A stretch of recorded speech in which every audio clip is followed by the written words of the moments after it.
Look at these prisoners. Which of them is going to escape? A small hint. Try to think outside the box.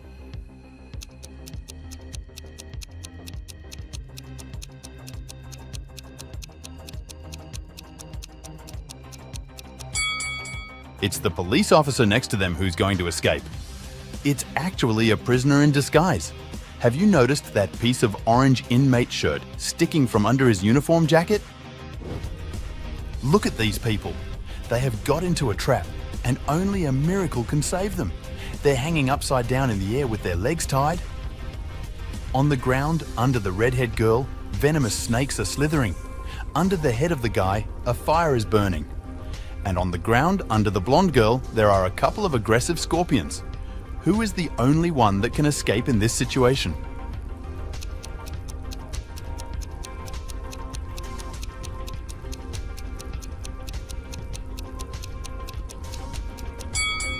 The only one that can escape is the person filming all this situation.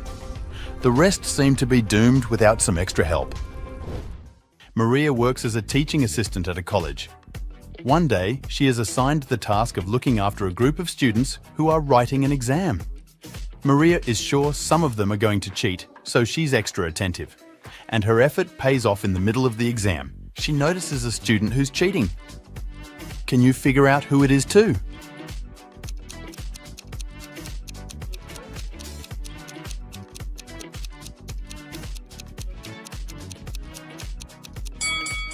It's that girl in the back of the classroom. She has the answers written on her leg. Look at these people very attentively. One of them is a millionaire. Take a few minutes to guess which one it is.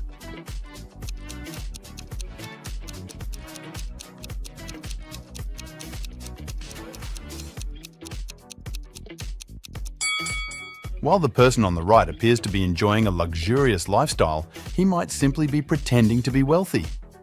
The person on the left, with his tattered clothing and sad expression, is unlikely to be a millionaire. The person in the middle, wearing a nice suit and holding a briefcase, might be a millionaire or at least a successful businessman or entrepreneur. But look at the barista. In his pocket, there's a car key to one of the most expensive cars in the world, McLaren. He must be that millionaire, and this beach club is likely to be just a hobby. Look at these two watches very attentively. Can you figure out which of them is real and which is just a toy?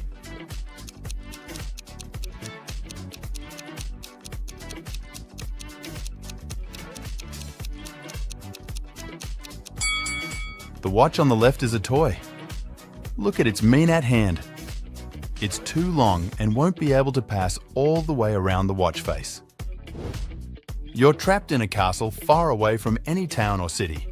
You can actually escape by choosing the right path. But which one can lead you to freedom?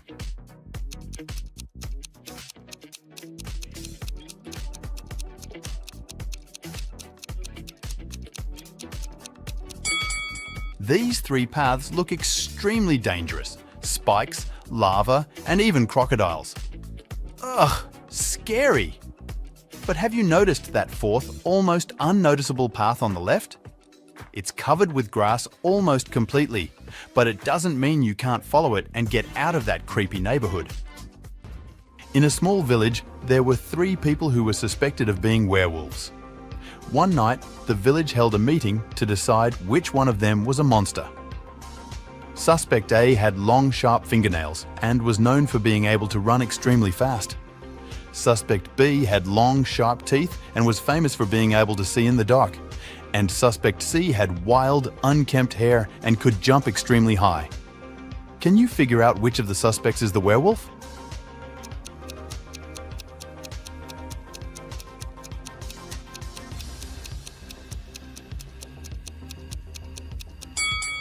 It's Suspect B. Long, sharp teeth and being able to see in the dark are both typical characteristics of werewolves.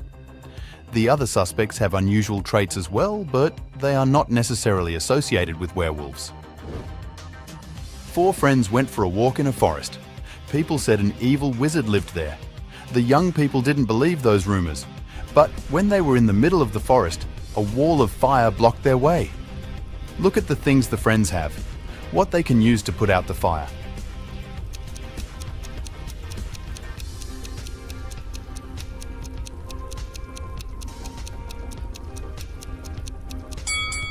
Well, they could probably use their water bottles to get some water from that puddle. But even combined, their efforts wouldn't be enough to put out such a large fire. The hose is useless since it's not attached to anything. The friends should opt for this spade and use soil to put the fire out.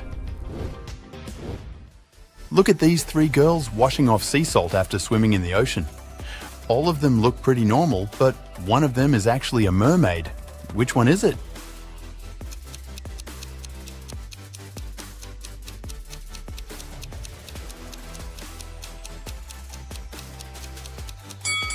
It's the girl in the middle. If you look more closely, you'll notice that she's just faking and not letting her skin and hair get wet. While walking in the mountains, you hear a deafening noise. It's a landslide. You end up blocked in a cave. You see these tunnels in front of you. You're shocked to discover that a fire-breathing dragon is guarding the first passage. The second passage is almost completely blocked by poisonous vines growing there. And in the third tunnel, you can see the red eyes of very hungry wolves. What should you do?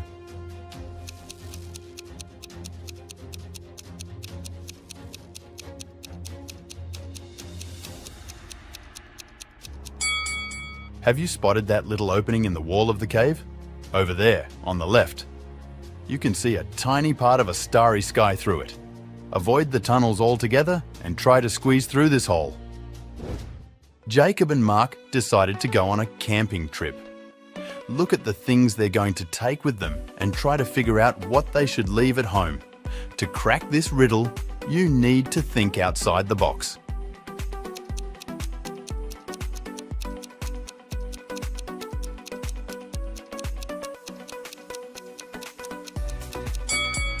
Look, a tent, game, rice, lamp. All these words consist of 4 letters. But a chair? This word has 5 letters. The friends should leave it at home. Mark came to visit his girlfriend, who lived on the other side of the town. While he was inside her house having dinner, his bike got stolen. Mark called the police. He said that he'd seen that his bike had been taken by Larry, his girlfriend's ex. The police arrived and questioned Larry. The guy answered that he couldn't have taken the bike since he'd been busy painting his fence and had just finished. The detectives believed him. Can you figure out why?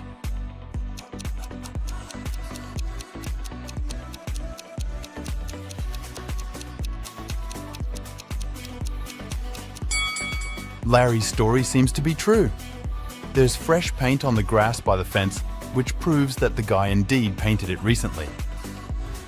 This granny claims the nurse steals her pills, but the nurse says it's a ridiculous accusation. Can you tell who's lying?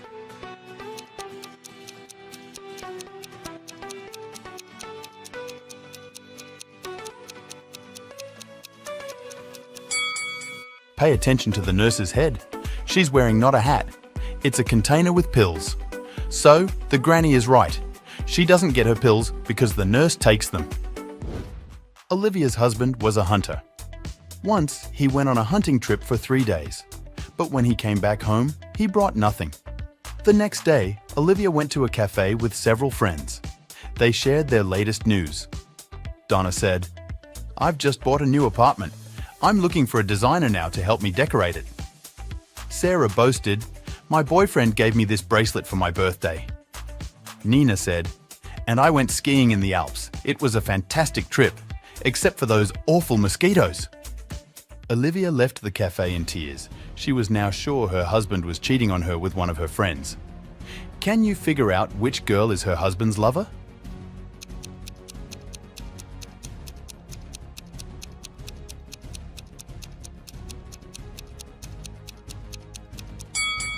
Nina. For one thing, getting bitten by mosquitoes in the Alps while skiing is highly unlikely. Plus, the bites on her face and body match those Olivia's husband has. They must have been together. Miss Maple met her friend Louisa, and the woman told her she'd seen her daughter, who was supposed to be getting ready for an important exam, in the mall with her boyfriend. Miss Maple came home and asked her daughter whether she had gone to the mall. The girl claimed she had spent the whole day at home, studying. Miss Maple believed her. Why?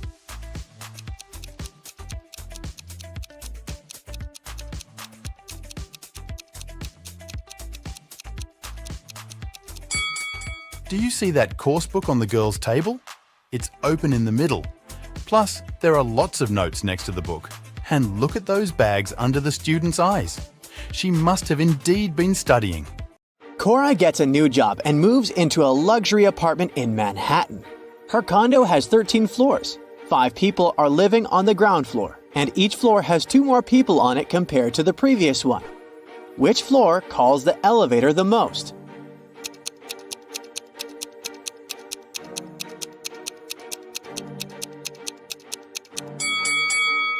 Any person who lives on a floor other than the ground floor would have to call the elevator to reach their respective floors.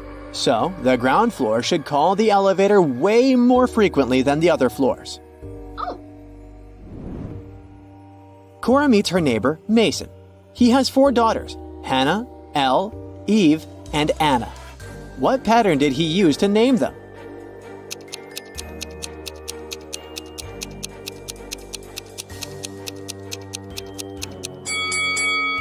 His daughters have palindromic names. You can read them from left to right and from right to left, but they'll remain the same. Oh. Cora takes the elevator to the 13th floor where she lives. The elevator takes her to the desired floor. She comes out and freaks out right away. Why?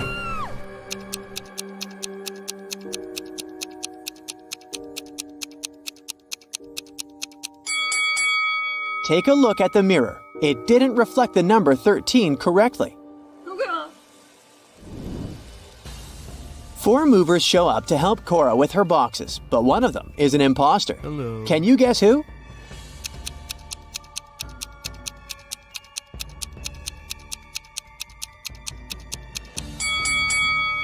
The third guy carries the only box that doesn't have Cora's name on it. Also, one of his arms is in a cast. He hid it under his gloves and sleeves, but Cora cannot be tricked so easily. Oh, no. The next day, Cora receives 4 welcome baskets from her neighbors. One of them isn't safe. Can you guess which one?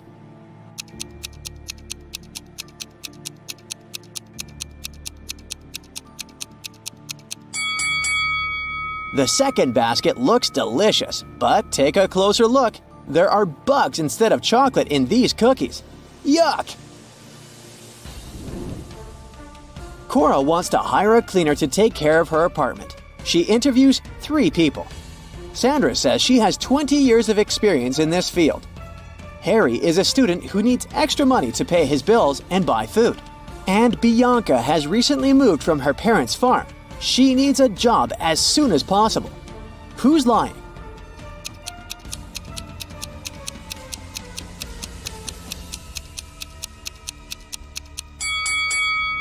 Harry, take a closer look. He's too transparent to be a real human.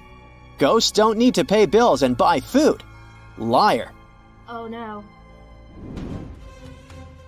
There's a swimming pool on the roof of Cora's condo. She goes there and meets 3 neighbors in the shower. One of them is not from this planet. Can you guess who?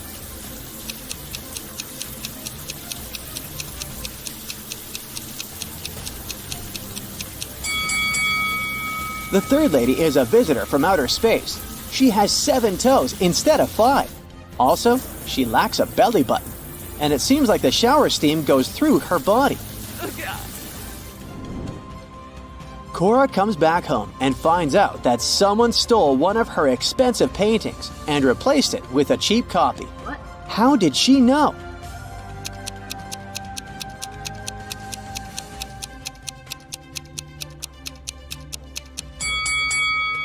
The third painting has a slightly thinner frame than the others. That's because it's a fake. Cora decides to question her neighbors.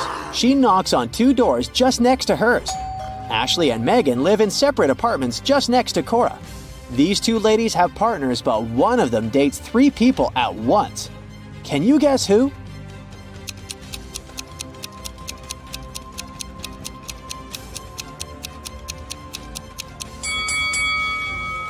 Ashley has 3 different cakes in her fridge, so she probably had 3 different guests recently.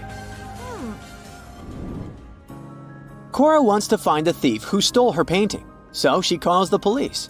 Officers examine the crime scene and arrest 3 suspects right away. Can you tell who's guilty by just looking at this picture?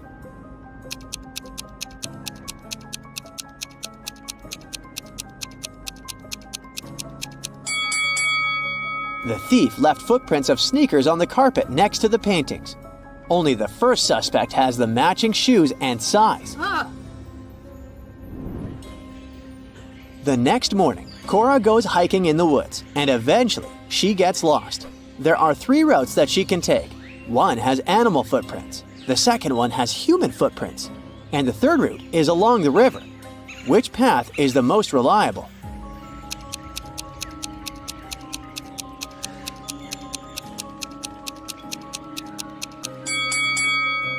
Cora should choose the third route.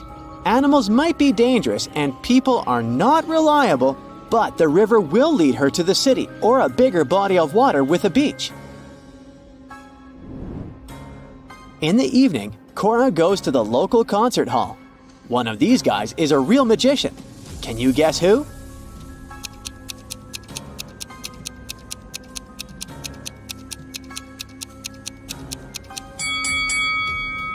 The first guy is hiding a card under his sleeve. The second one makes his card levitate with the help of teeny tiny strings. But the third magician's hat levitates on its own. So he's the real one. Cora is watching an opera set in ancient Egypt, so the actors are dressed in appropriate costumes. After the show, Cora goes backstage to meet them. But one of these people is not an actor. This person is a time traveler from the past. Can you spot the imposter?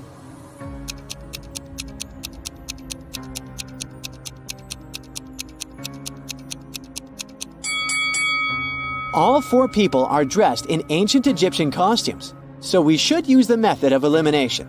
The first guy is using a smartphone, so he's probably an actor. The second lady has a modern manicure, so let's exclude her too. The fourth lady has a sports car tattoo on her leg, so she must be from this century as well. Therefore, the third guy is a time traveler. Cora arrives at the condo after the opera late at night. She enters the empty lobby and suddenly hears weird sounds from the basement. Cora goes there to check and finds herself in a secret, spooky dungeon. She finds a door with a combination lock which requires a 4-letter password. There is a mirror next to the door. Someone wrote the word "live" on its surface. Cora tries to enter this word, but it doesn't work. Can you help her crack the code?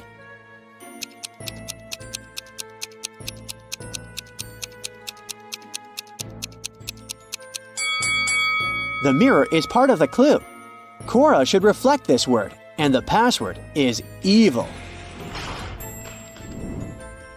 Finally, Cora opens the door. She sees a secret meeting taking place in a creepy hallway. All participants are dressed in robes and masks. They catch Cora and offer her a deal. If she manages to crack their riddles, she'll become part of the club. But if not, she'll remain locked in the dungeon forever. Here's the riddle. My neighbor makes mistakes. I get rid of them. Who am I? Can you help Cora out?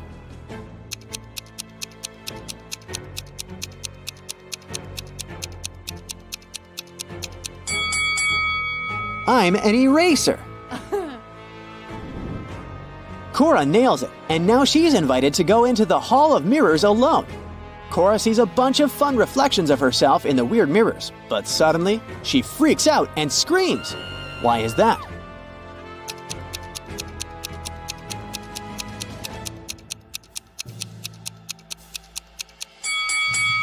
One of the reflections doesn't belong to Cora, so she's not alone in this room. Cora enters the next room and gets trapped in a spooky, abandoned public shower. She needs to choose one of these 3 doors to get out. There's a bunch of hungry rats behind the first door. There's an unknown glowing substance behind the second door. It may or may not be toxic. And there's a firewall behind the third door. Which way is more or less safe?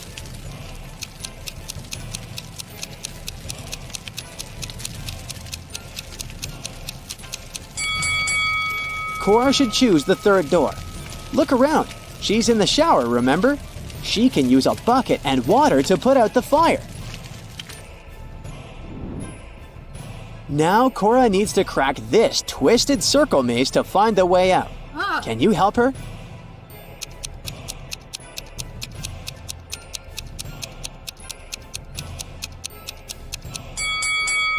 Here's the correct route. Cora enters the next room and finds herself in a huge, chic dining room. There are 3 figures in robes and masks staring at her, but one of them is just a statue. Can you guess who?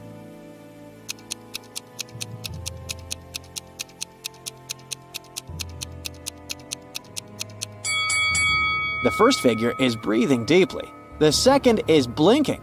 You can see it through the mask. So the third figure must be the statue. People in masks give Cora 3 envelopes. She can choose one of them and take what's inside as a gift. One of them contains a $100 million diamond necklace. Another one, a pair of wool socks. And the third one, $10,000 in cash. Each envelope is signed. The first one says, "Necklace isn't here." The second one says, "Necklace is here." And the third one says, "Necklace might be here." Can you help Cora make the right choice?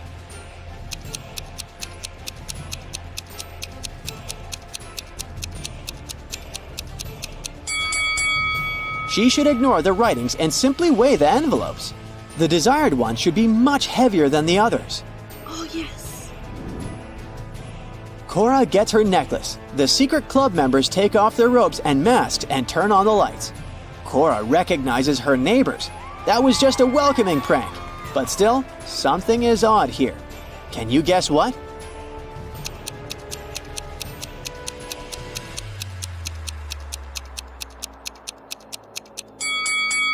The lamp levitates. Oh my god. Look at this image. What is wrong here?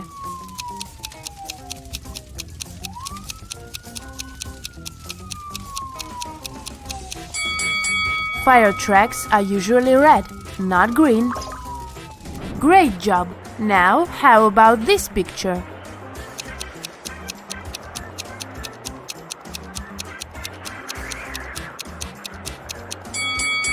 There are no butterflies in the winter. And one more image for you. Look at these people. Do you notice anything strange?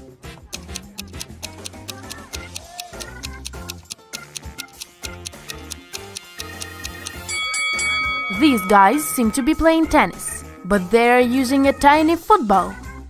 2 people were born at the same moment, but they don't celebrate their birthdays on the same day. How is it possible?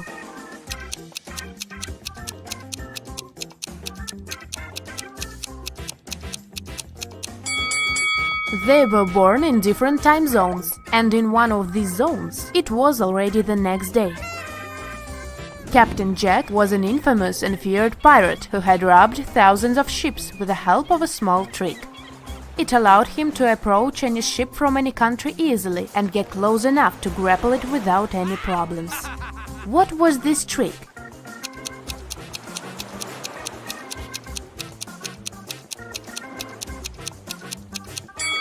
Captain Jack had a collection of flags from different countries. Instead of using Jolly Roger, fearsome black flag, he raised the flag of the country the nearing ship was from, and it got him immediate access. A man was in a 9-story building when a fire started. He jumped out of the window, and he didn't get any injuries. How is it possible?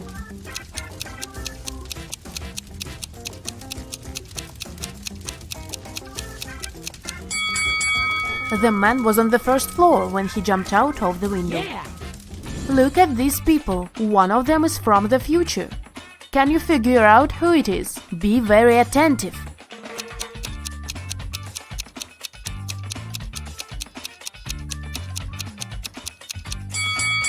Right, it's this guy. He's got a smartphone in his pocket. Now this looks like a regular picnic in the park, but one of these people is a time traveler. Who is it?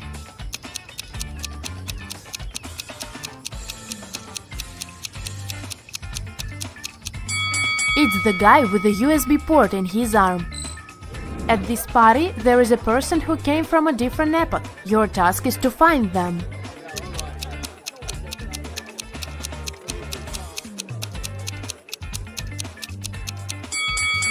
It's this person wearing a chainmail armor. Poor thing, he must be sweating under all this metal.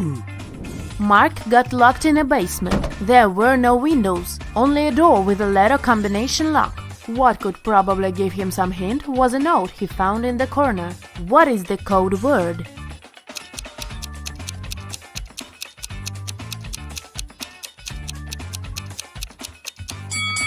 Mark managed to get out of the basement. The code word was smart.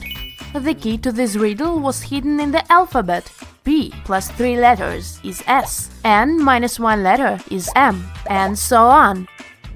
Lisa woke up in the morning and found out that quite a large sum of money was missing from her purse. Her husband was on a business trip, so the person who had taken the money could only be one of her 3 kids. Her daughter Karen, who was 17, her 15-year-old son Christopher, or her 20-year-old son David. Lisa asked her children what they had been doing the previous evening. Karen said that she had gone to bed right after dinner because she had had a headache. Christopher said that he had gone to a nightclub with his best friend Rick. And David answered that he had had his football practice. Lisa immediately knew who had taken the money. What about you?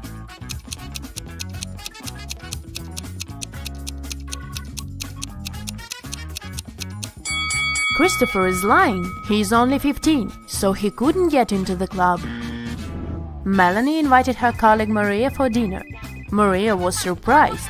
She thought Melanie didn't like her, but the hostess prepared a very nice meal. She even cooked tuna for both of them. She cut the fish in half, and each of them ate their portions. Sometime later, Maria paled and lost consciousness. She was taken to a hospital. It was bad food poisoning. Several days later, police arrested Melanie for trying to poison Maria. But how did she do it?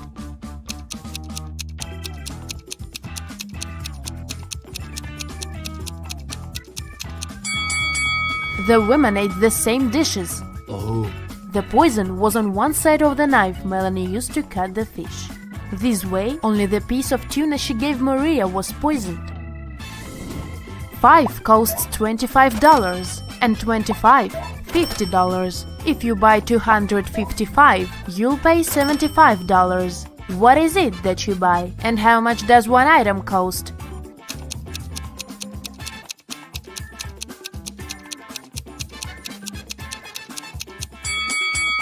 You're buying door numbers, and one digit costs $25. You are sailing around the world on your yacht when you get caught in a terrible storm. At one point, you hit your head against the mast and lose consciousness. When you come round, you find yourself on a beach, surrounded by unfriendly-looking locals. It turns out that they dislike foreigners. They offer you 3 options. They can send you to a cave filled with tarantulas. They can throw you into a pit filled with yellow scorpions. Or you can meet several hungry lions. What option should you choose to survive?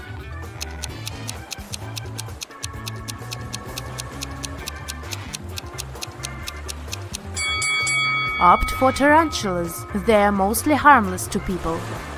Michelle received a message from the building security that a dangerous criminal had sneaked into the office where she worked. She needed to get out of there as soon as possible. She was running towards the elevators when both of them simultaneously opened their doors. Inside, there were suspicious-looking guys. Which elevator should Michelle opt for?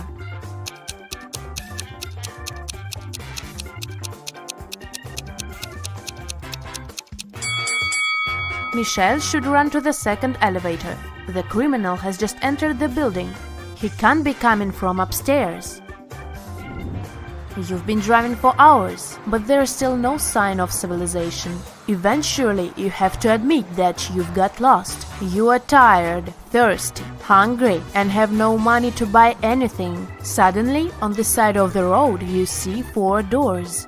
Behind the first door, there is plenty of drinking water. The second door hides a lot of tasty food. Behind the third door, there is a cozy hotel room with a comfortable bed. And if you open the fourth door, you'll see piles of cash. Which door will you choose to open first?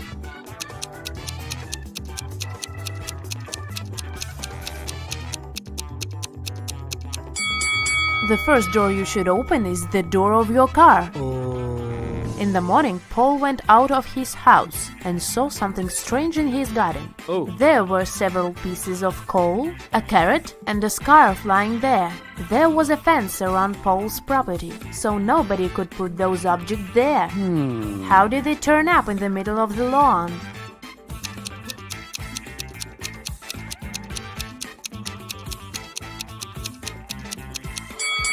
It was warm at night, and a snow person that had been standing there melted.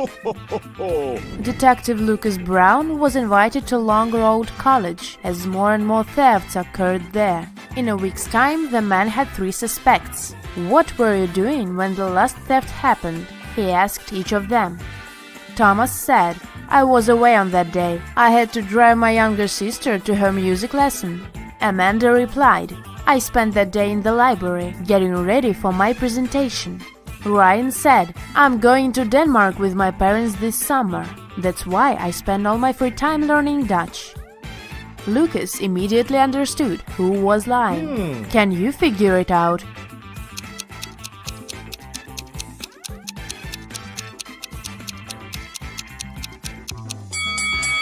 It was Ryan. They speak Danish in Denmark. Dutch is the official language of Netherlands. 4 prisoners took up art classes. They studied every Monday. Guards escorted them to the art room and searched the prisoners at the end of every lesson. All the prisoners had their own art supplies, which they kept inside their cells. The question is, which of them has more chances to escape?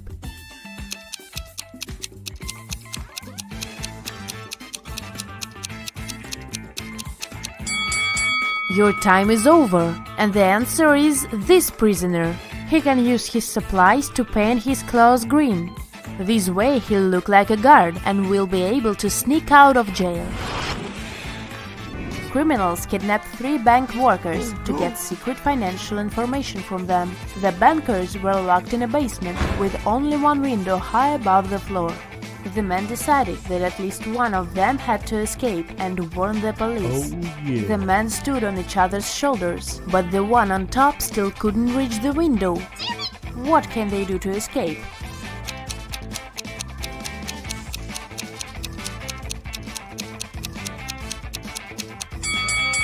The tallest of them should climb on top. And since this man also has longer arms, he will manage to reach the window. Tyler is on his way to visit his grandma. She lives on the opposite side of the village. It's her birthday, and he wants to give her the cakes that he has prepared. Unfortunately, there are 7 bridges that Tyler needs to cross to get to her house. And there's a mermaid under every bridge. The mermaids always require payment from those who cross their bridges. Before Tyler can cross the bridge, he has to give the mermaid half of all the cakes that he's carrying. But since the mermaids are kind, each of them will give 1 cake back to Tyler. How many cakes should Tyler take from home to make sure that Grandma receives exactly 2 cakes?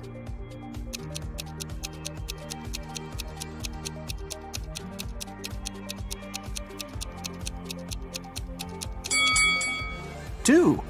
Tyler will have to give half of his cakes at each bridge, but he'll still get 1 cake back. If Tyler takes 2 cakes from home, he'll manage to stay with 2 cakes after every bridge. Will is going on a jungle trip for 1 day. He asked his wife to pack something to eat, something to drink, and something to help him stay warm. When Will opened his backpack, he found just one thing. Can you guess what it was?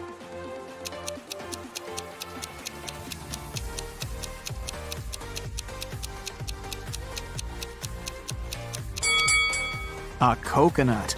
Will can drink coconut water. He can also eat the coconut meat. And finally, Will can use the coconut peel instead of wood to warm himself up. Nina decided to play a quiz game. She kept asking the same question to everyone she met, and each time she got a different answer. Can you guess what the question was?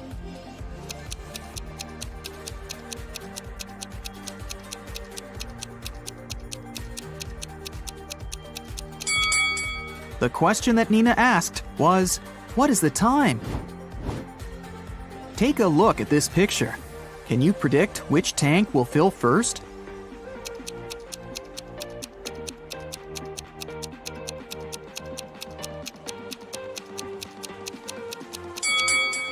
Tank 5.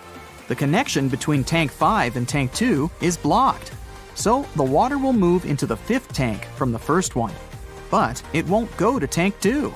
Therefore, tank 5 will fill up first. What about this complicated structure? Can you tell which of the tanks will fill first?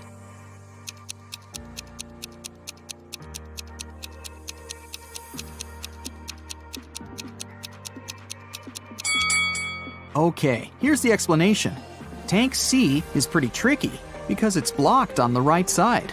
So, the water will move to tank J. And now, it will move to the right and go through tank L. At this point, it seems pretty obvious that tank H will get filled first, but that's wrong. It's blocked as well. So, the correct answer is tank F. There is a wide field of corn. A fox finds its way into the field and starts running. Can you find out to which point the fox can run into the field?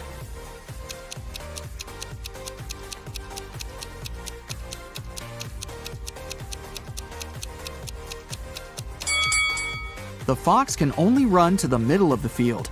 After that midpoint, the fox will actually be running out of the field. Stacy is a weather forecaster. It's raining today at 11:57 a.m.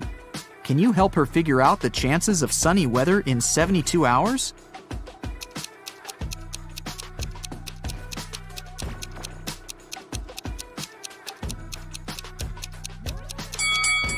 The chances are 0. In 72 hours, it'll be nighttime. How is a fly different from a mosquito?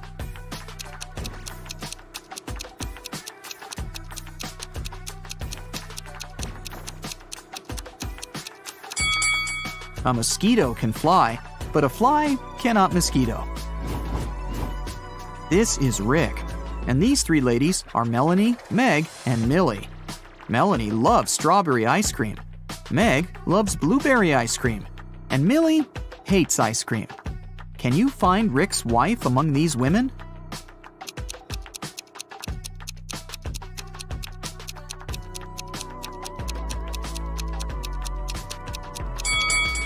It's Meg. She has a matching ring on her finger. Ice cream preferences don't really matter here. 1.5 guys eat 1.5 burgers in 1.5 hours. How many burgers can 9 guys eat in 3 hours?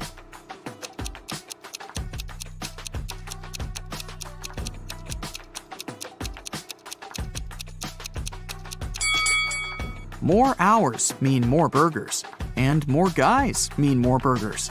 The time was doubled to 3 hours, and the number of people rose 6 times. Therefore, the number of burgers will be 18. Take a look at this arrangement. It consists of 15 matchsticks. How can you remove exactly 6 matchsticks to make 10?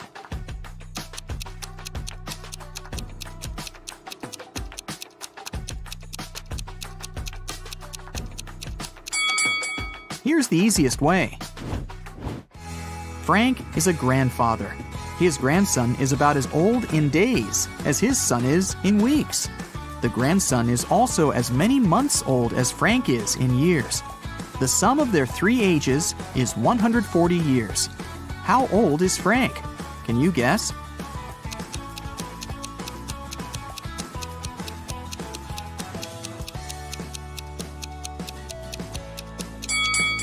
To solve this riddle, we need some calculations. Let's say the grandfather is A, the son is B, and the grandson is C. Since the total age is 140 years, we can make up the following equation. A plus B plus C equals 140. Also, The grandson is about as many days old as the son is in weeks, which can be expressed in this equation. 365c equals 52b. And finally, the grandson is as many months old as Frank is in years, so 12c equals a. Now we can put this information into one big equation and calculate the final result. 12c plus 365c divided by 52 plus c equals 140. 624c plus 365c plus 52c equals 7280. 1041c equals 7280, so c equals 6.99. Since the task said that the grandson was about as old in days as his father in weeks, we can round up that number to 7. Therefore, Frank is 84 years old, and his son is 49. If you multiply all the numbers on your phone, what number will you get?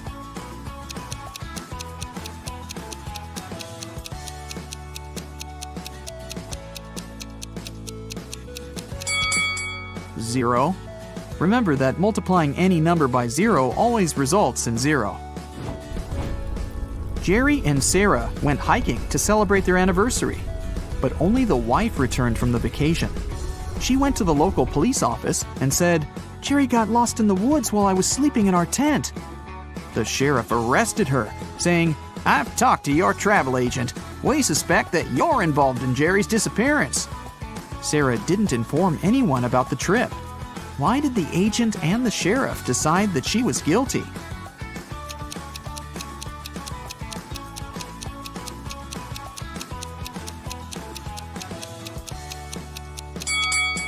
Sarah bought only a one-way ticket for her husband and a round-trip ticket for herself.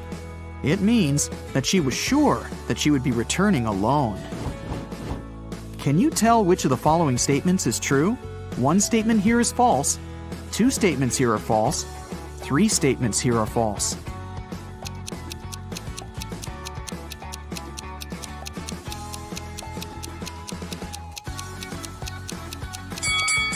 The second statement is true. 13 caves are arranged in a circle in an enchanted forest. Each of the 13 caves has treasures and gems. Every day, the cave's guards can move the treasure to an adjacent cave or can keep it in the same cave. Meanwhile, every other day, treasure seekers visit the forest and have enough time to enter any 2 caves of their choice. How can the treasure seekers make sure to find the treasure in the minimum possible days?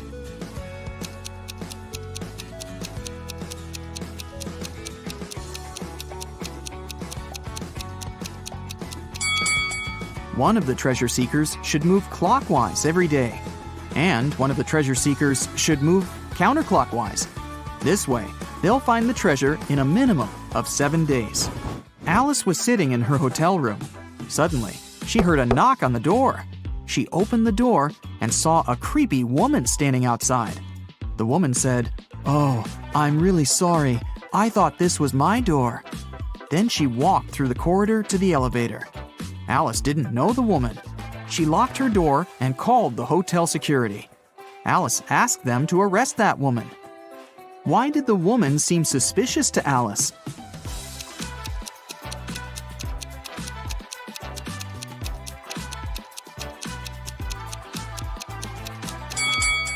If the woman thought the room was hers, she would have used the keys, but she knocked on the door. Alex, Amy, Allie, and Austin got trapped in a jungle. There's a bridge that can lead them back to the city safely. But the bridge is very old and dark. It can handle only 2 people to pass through. Also, the family has only 1 flashlight to move through the dark. Alex takes 1 minute to cross. Amy takes 2 minutes, Allie takes 4, and Austin takes 5 minutes. How can they all get to the other side in the minimum possible time?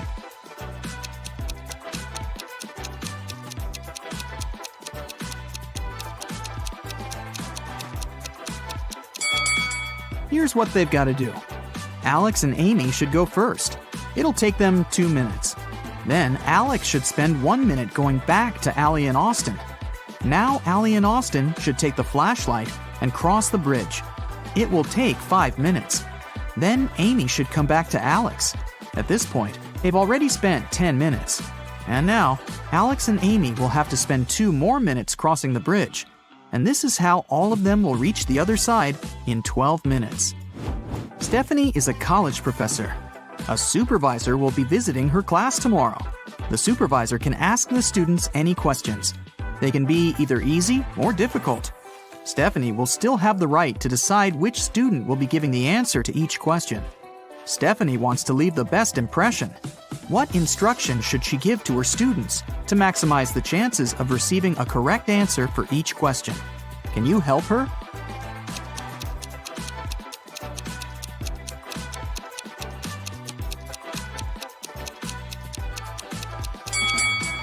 This task is pretty easy. All Stephanie needs to do is to ask all the students to raise their hands on every question. But those students who know the right answer should raise their left hand, and those who don't know the right answer should raise their right hand. This strategy will help Stephanie to get only correct answers. The supervisor will also be impressed because all the students will raise their hands. Molly and Polly are twins, but only one of them is a real police officer. Can you tell who?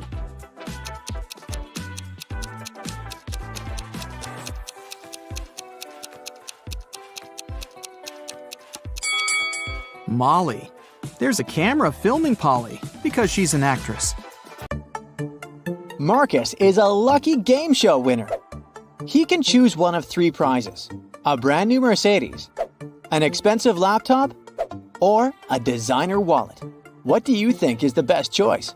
Comment below.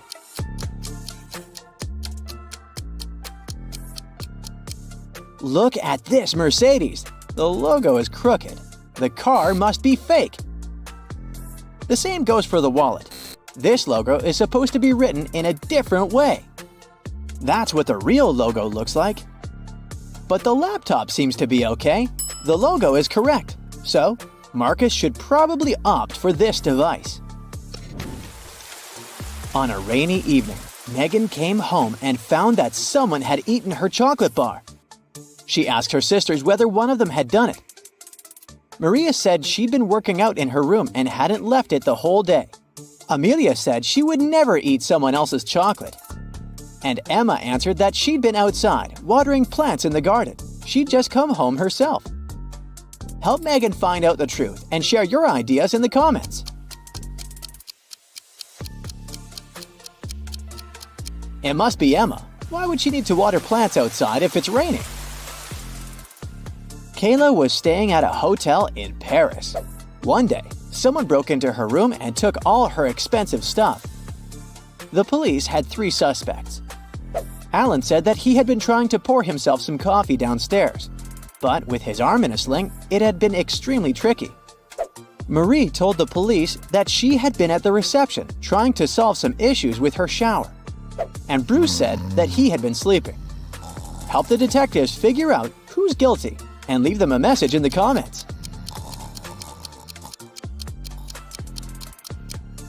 Alan broke into Kayla's room.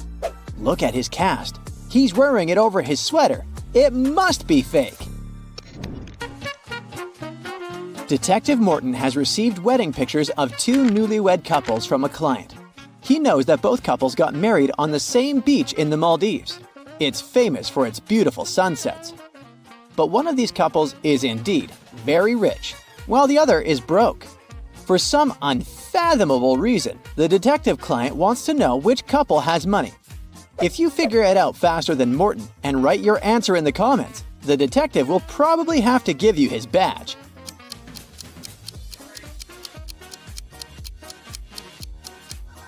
The guys on the right are wearing very simple wedding suits, but they're indeed celebrating their wedding on the beach.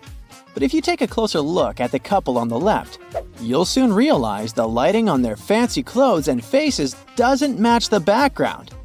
Plus, you can spot a few green screen fragments at the edges of the picture. Their photo isn't real. They can't afford to go to the Maldives in real life. They're broke. Mark found himself in the middle of a forest with 3 paths in front of him. The first one was covered with burning hot coals.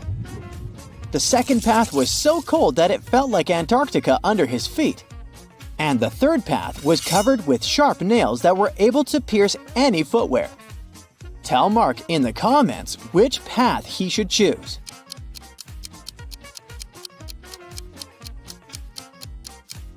The guy should pick the third path. All that ice is bound to be gone soon since it's too close to hot coals. Adam was driving home late at night when he noticed he was about to run out of gas.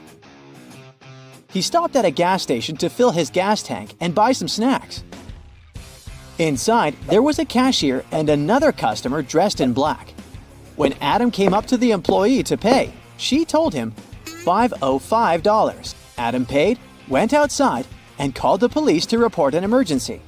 If you have any idea why he did so, comment below.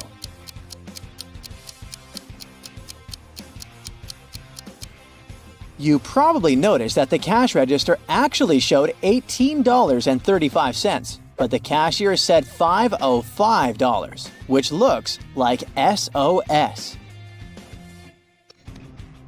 Detective Brown rushed to an expensive restaurant. Someone had stolen a gold spoon there. If the detective didn't find the real culprit, the waiter would have big problems.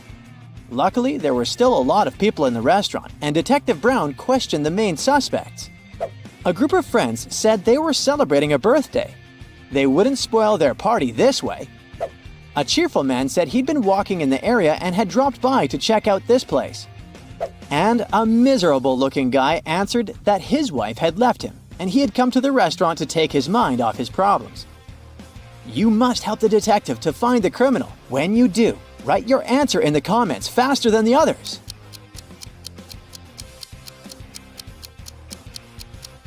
The second man lied. He'd said he'd been to the restaurant for the first time, but look, he's wearing a hat with the restaurant's logo. Gotcha!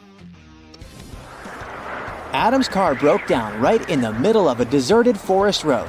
But the worst thing was that it was winter, snowdrifts were huge, and the wind was freezing cold.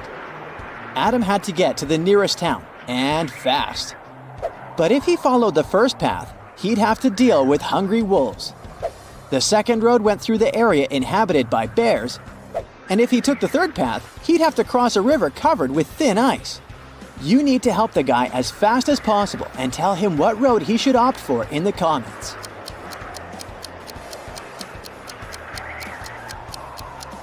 Adam should sneak through the bear's territory. These animals usually sleep in the winter. Liza was a millionaire's daughter. She was fed up with her father trying to control her life. After he told her one day he'd found a fiancé for her, she decided to run away from home. The girl knew her father would send his people to bring her back, so she never stayed in one hotel for more than one night. Once, she found herself in a small town.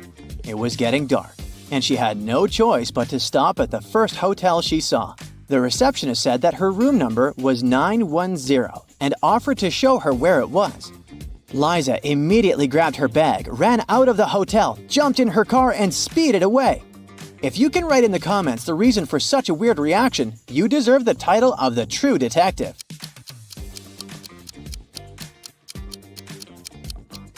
The first digit of a hotel room number usually means the floor it's on. Room 910 is supposed to be on the 9th floor, but look at the hotel.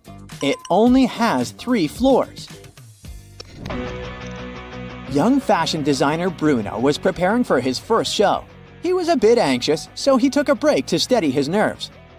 But when it was time for him to present his collection, no one could find him. In an hour, a security guard saw him in the bathroom, lying on the floor. Someone had hit him on the head. The police had 3 suspects. Maya, one of the models, said she had had problems with her dress and hadn't even had time to leave the dressing room. Catherine, one of the guests, said that she was Bruno's biggest fan and had been wearing his clothes for years. Apparently, she had no reason to hit him.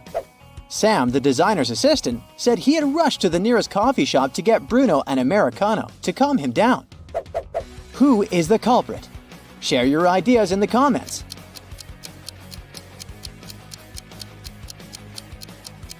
It was Catherine. That day, it was Bruno's first show. Then how could she be wearing his clothes for years? Richard had a collection of beautiful paintings. One day, while he was away, his favorite one got stolen. The police suspected one of Richard's neighbors.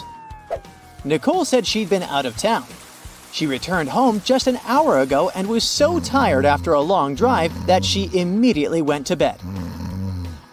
Dennis said he had been getting ready to paint his house, but since it didn't seem the rain would stop anytime soon, he went to the movies instead. Julie answered that her sister had been feeling unwell. That's why Julie was busy looking after her little nephew. Take that magnifying glass of yours and tell us the truth. Who's guilty?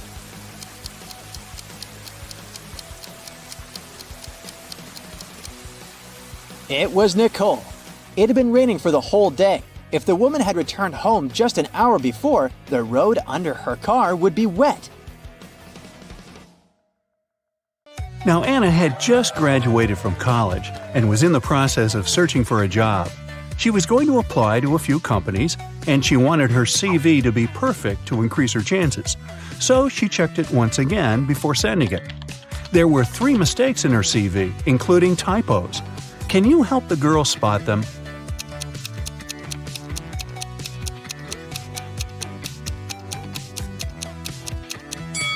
Take a look at the year when she graduated from college. In her CV it says 2922, but that's not possible. So she must have typed 9 instead of 0 here. Now look at the education section. She wrote university instead of university. That's the second typo. And the last typo is in the skills section. That's right, the word skills itself is misspelled. A week later, Anna was invited to stage 2 of the application process in 3 different companies. The first one was a packaged food company called Packed Inc. The second one was a tech company called Data Corp. And the third one was a media company called Watch TV. But only one of them is Anna's dream job. Can you tell which of these companies it is?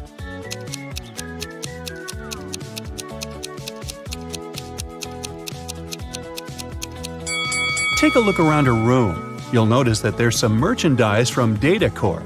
Anna has their sticker on her laptop, and there's a Data Corp mug on her table. But most importantly, do you see that post-it note on her mirror that says goals?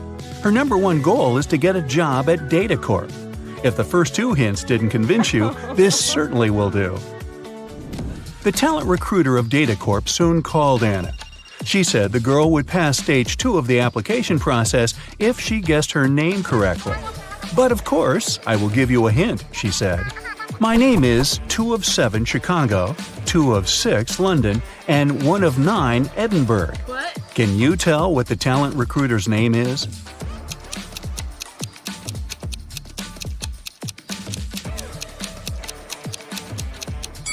Two of 7 of the word Chicago gives you the letters C and H. 2 of 6 of the word London are the letters L and O. 1 of 9 of the word Edinburgh gives you the letter E. So, her name is Chloe. Chloe informed Anna that she had passed stage 2 and the company was inviting her to San Francisco for a face-to-face interview. That was stage 3 of the application process. Oh my god. The recruiter also said that the company was going to cover all of her expenses if she answered this next riddle correctly. There is a house. One enters it blind, one leaves it seeing. What is it?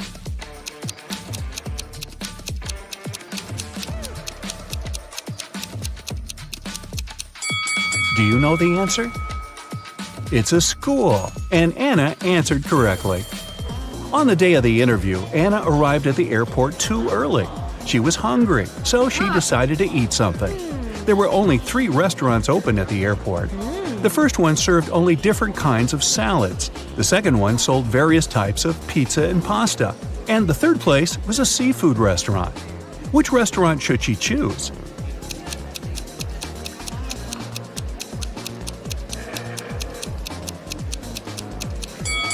Take a look at their displays. There are ants inside one of the salad bowls that are on display in the first restaurant. Pass. A few of the fish in the third restaurant's display look rotten. It's probably not a good idea to eat there. So she should choose the pizza and pasta restaurant. Anna entered the place and ordered meatballs and spaghetti. As she was waiting, 3 friends who were eating at another table caught her eye. They all looked like very rich people, but Anna could tell that only one of them was so rich that she could literally buy anything she wanted. Ah. Can you tell how Anna figured that out?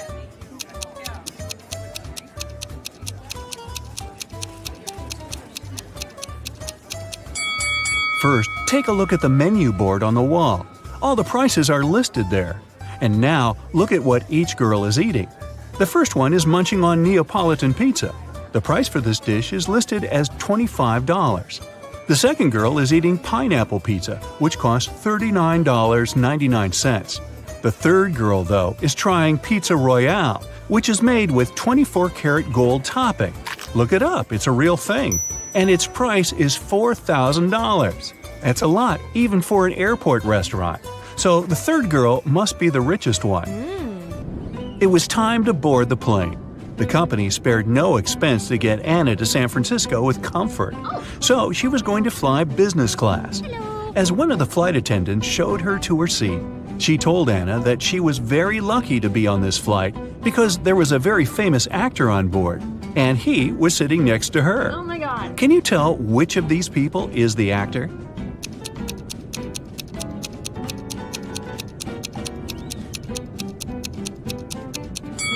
See that guy holding his cell phone? Take a closer look at the screen.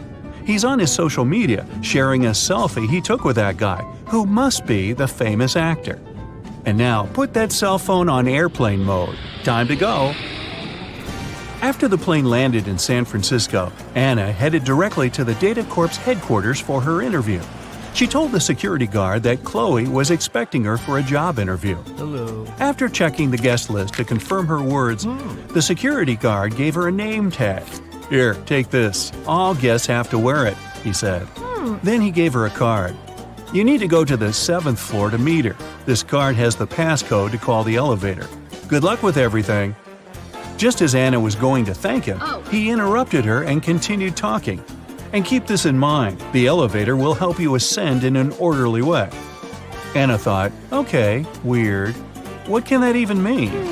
Then she walked up to the elevator.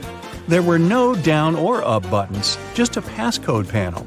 Then she looked at the card the security guard had given her and saw a picture of a funny face.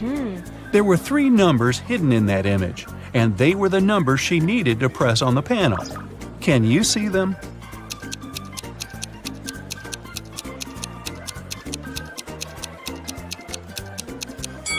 There's a 7 here, a 3 is here, and here's number 1. Okay.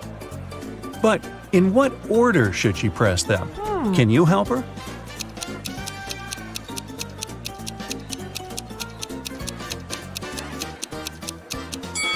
Remember the weird thing the security guard said?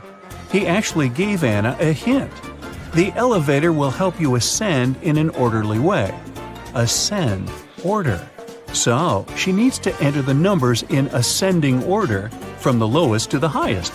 It means that the passcode is 137. Ah, here comes the elevator. Anna pressed the button for the 7th floor, but the elevator stopped on the 2nd floor. 3 people were going to get in. Anna was excited to see some Data Corp employees, but one of them didn't actually work there. Can you tell who?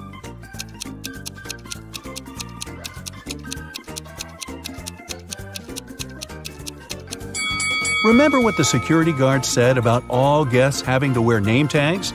This lady has one too, so she is a guest and isn't working there. Anna got off at the 7th floor and was greeted by Chloe. The woman directed her toward the manager's office. Anna walked in. "Hello, Anna, I'm Edith," the manager said. "I'm the one who's going to interview you since you are applying for the manager's assistant position. I saw your CV and I was impressed. You've been solving all the riddles correctly, too.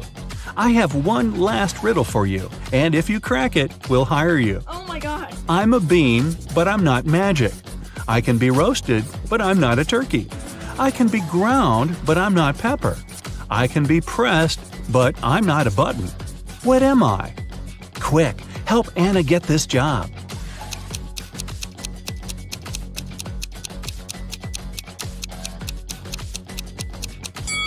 The answer is coffee. And you're going to be bringing me a lot of it. Welcome to Data Corp, Anna, Edith said. Wow, that's one weird job interview. Camilla is packing her bags for her epic trip to Hawaii. She'll be staying in an all-inclusive spa hotel. Is there anything she won't need?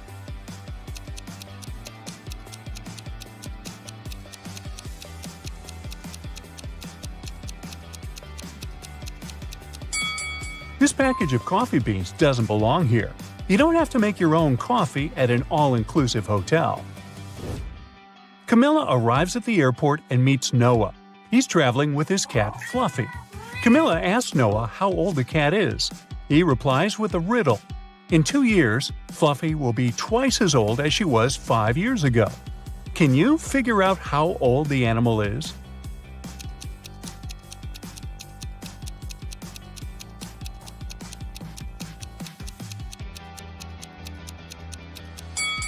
Fluffy is 12 years old. On the plane, Camilla sits next to Kai and Mia. After takeoff, the flight attendant brings them identical lunchboxes. Camilla leaves for the toilet. Then she returns and finds out that her bun is gone. One of her neighbors stole it. Can you guess who?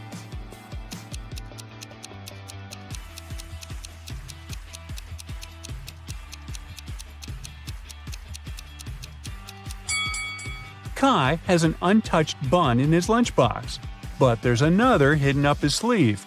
Shame on you, Kai! Camilla lands in Hawaii and arrives at her hotel. There are 3 ladies in the lobby. 2 of them are millionaires. Can you spot the one who's not?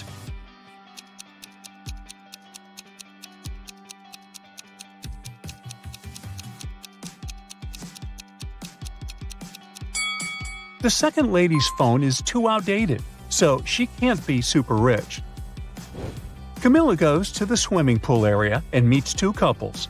One of them has 3 sons. Can you guess which couple?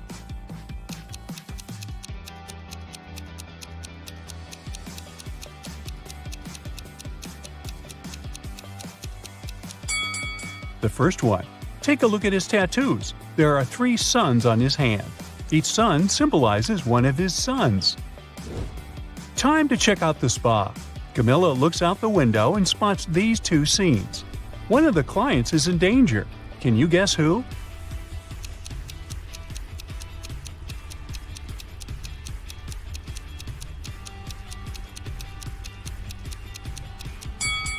Although it looks weird, there's nothing wrong with the first scene.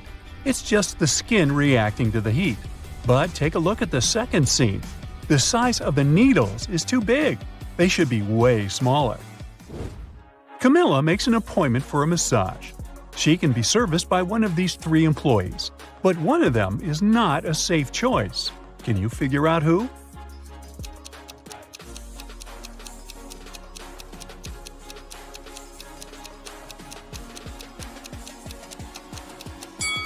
The third lady is dangerous. Her nails are too long and sharp to perform a massage. The massage session is over. Camilla goes to the pedicure room. She sees 3 innocent-looking clients chatting and laughing, but one of them is a werewolf. Can you guess who?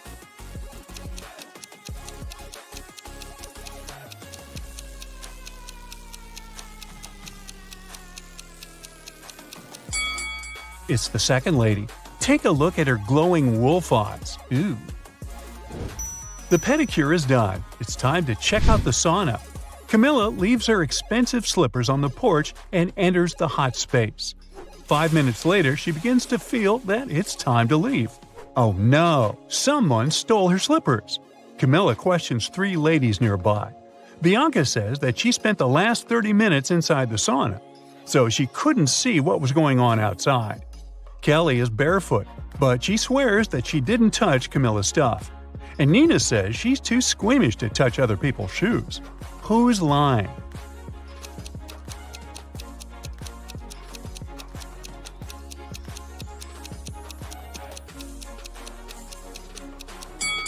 Bianca.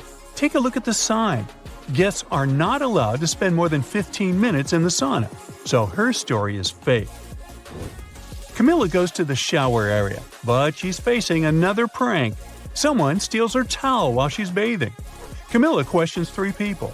Kelly says she was blow-drying her hair, so she didn't hear or see anything. Nina says she was on the phone with her boyfriend, and she didn't have time to steal other people's clothes. And Cindy is a cleaning lady.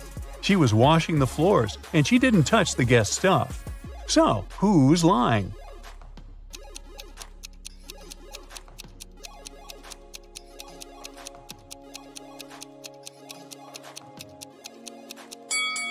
Kelly's story is fake. Her hair isn't dry. In the evening, Camilla goes to the local restaurant. Suddenly, she spots a curious family in the dining area. One of these guys is a real ghost. Can you figure out who?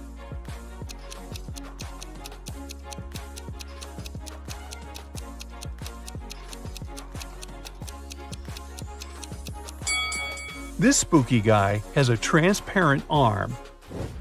Surprisingly, Camilla meets her college friends who are vacationing in the same hotel.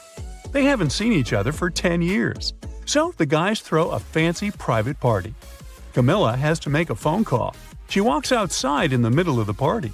In a couple of minutes, she comes back and sees her friend Mike lying unconscious on the floor. He has a weird mark on his neck. It looks like a vampire's bite. One of Camilla's college fellows must have turned into a vampire. The next day, she invites everyone for a beach picnic to talk about Mike. How can Camilla figure out the vampire?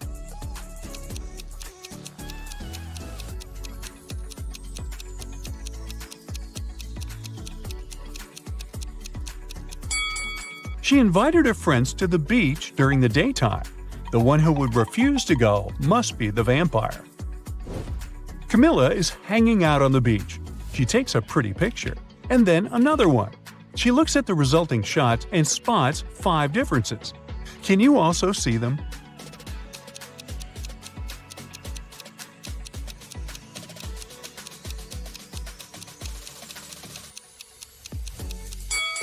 Here they are.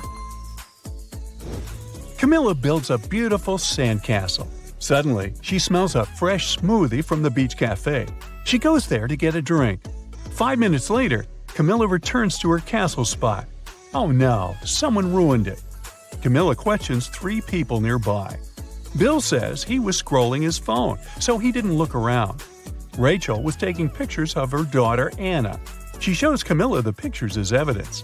And Anna confirms Rachel's words. They were too busy taking pictures. After hearing their stories, Camilla knows for sure who's guilty. What about you?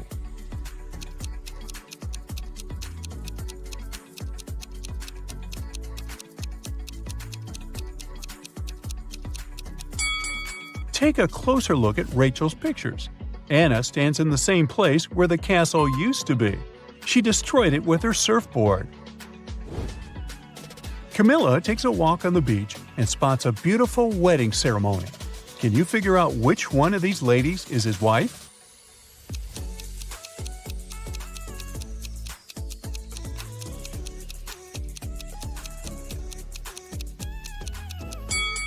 It's the first lady. They have identical tattoos. In the hotel restaurant, Camilla spots another touching scene. 2 guys are proposing to one lady, and she accepts one of their proposals. Can you figure out her new fiancé?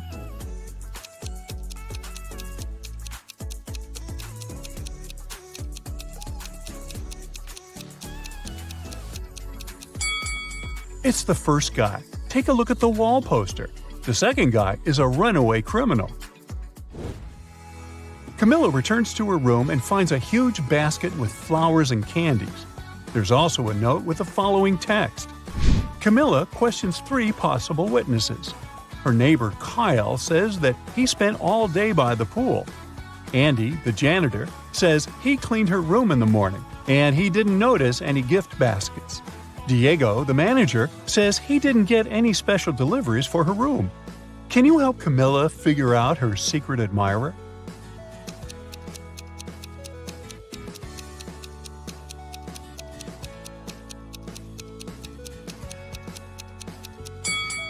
It's Kyle. If we read this text backwards, we'll get the following message. Your secret admirer is Kyle. Well, that's a clue. Kyle invites Camilla on a date to a rooftop restaurant. The view is beautiful, so she takes 2 pictures. Can you spot 5 differences between them?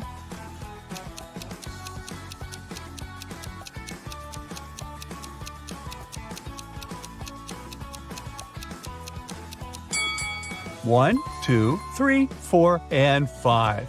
There you go. Kyle and Camilla look at the menu and choose the same dish, spaghetti carbonara. Soon the guys get their food and begin to eat. Suddenly, Kyle gets sick and faints, but Camilla feels fine. But they ate the same dish. Can you explain this mystery?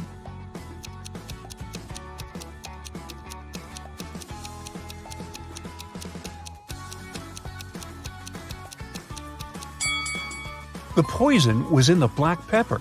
Kyle added it to his spaghetti, but Camilla didn't. That's why she feels fine. The next day, Camilla visits Kyle in the hospital.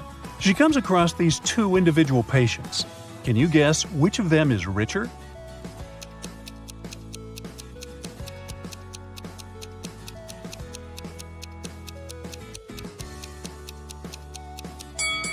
The second patient. He has an air conditioner, Wi-Fi, and an expensive laptop in his ward. What about these 2 patients? Can you guess who's richer?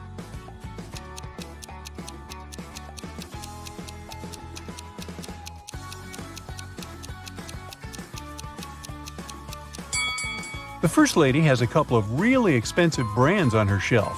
Therefore, she's the rich one. Camilla continues wandering around the hospital and finds a spooky basement. Can you spot anything odd here?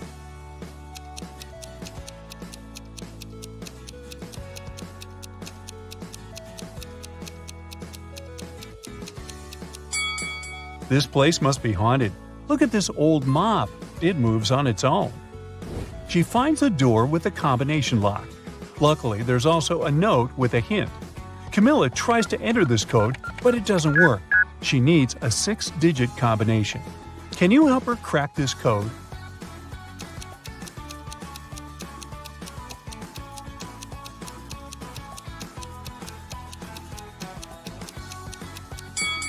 Camilla should literally enter 2831 and 26, and now she can make her great escape.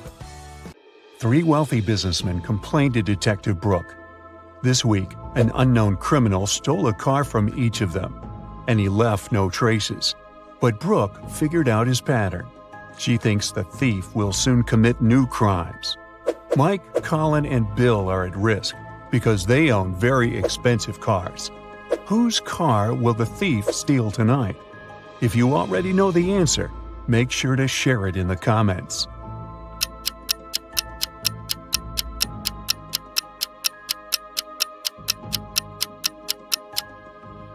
Let's take a closer look at the order of the thefts.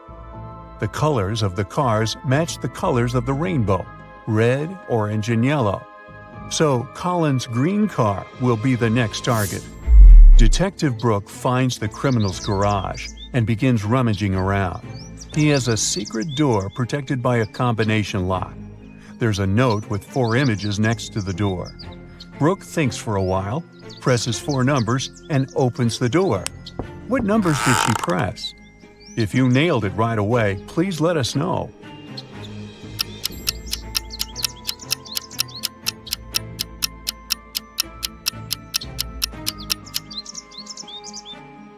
The code is 2731.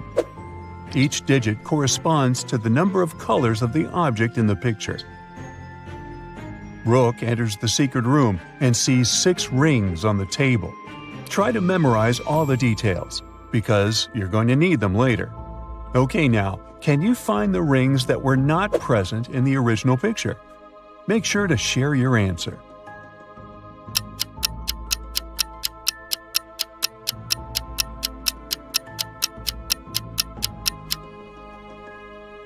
Rings A, C, and F don't belong here. After a long day of work, Brooke is starving. She wants to grab something sweet. so she goes to the candy shop. Brooke has 3 options to choose from: cotton candy, a candy cane, or a candy apple. Which food is dangerous? Let us know in the comments.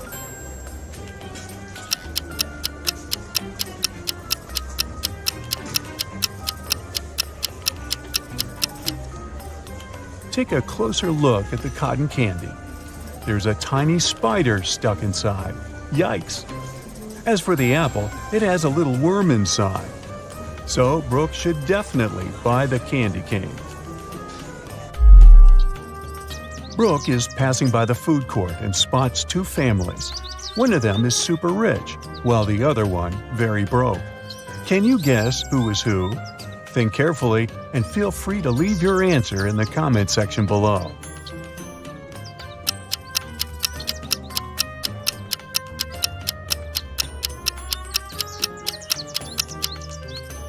Take a look at the second family. They don't eat this rotten food. The son is just taking pictures. Meanwhile, the first family shares 1 pizza and drinks water, which is usually free.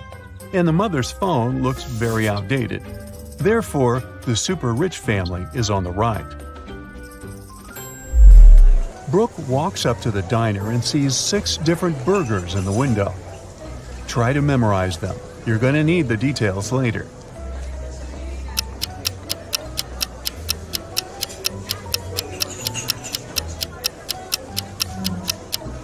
Now, let's take a look at the 9 images. Which of these burgers didn't appear in the initial picture? Give this video a thumbs up if you already know the answer.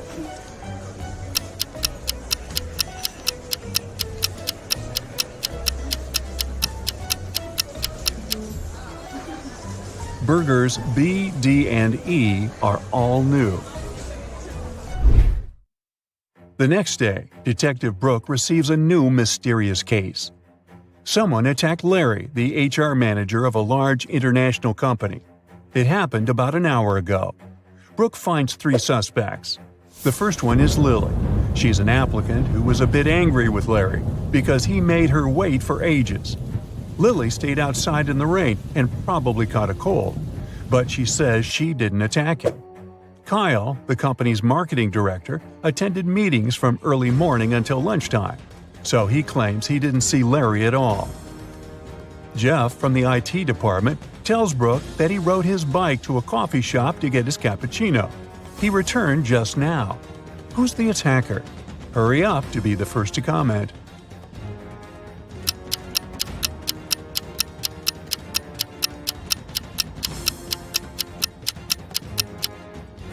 Jeff. Both his bike and his clothes are dry and clean. How is that possible if it's raining? Jeff runs away. Detective Brooke starts chasing him. She ends up in a dusty basement. There are 3 tunnels leading outside. The first one is guarded by an invisible monster. This creature attacks anyone who dares to enter. The second tunnel is half flooded with poisoned water. Drinking it is fatal for any human. And the third tunnel is infested with mutant cockroaches. They can fly and bite people. Which way is more or less safe? Give this video a thumbs up if you already know the answer.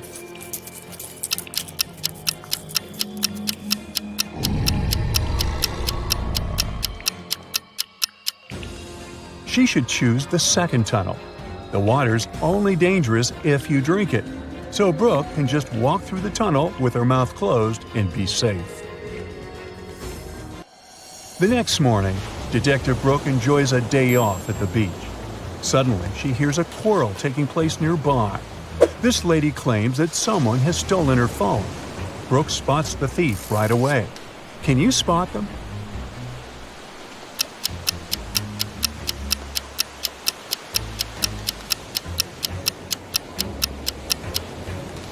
This blonde lady stole her phone.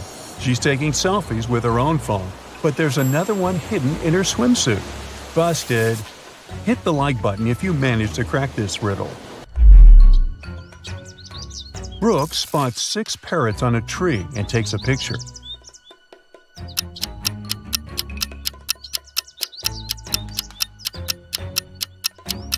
She visits the bathroom and then returns to the same tree. Can you find the parrots that were not present in her picture?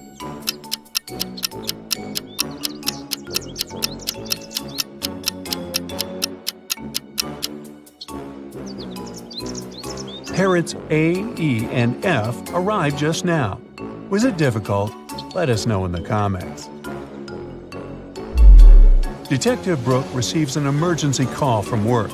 There's a dangerous visitor from another planet hanging out at the beach. It can look like a human, so Brooke should be very careful.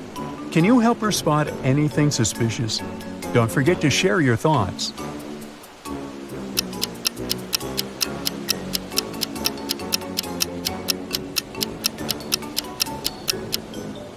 This volleyball player has too many arms for a regular human. Detective Brooke is working on her laptop in a coffee shop.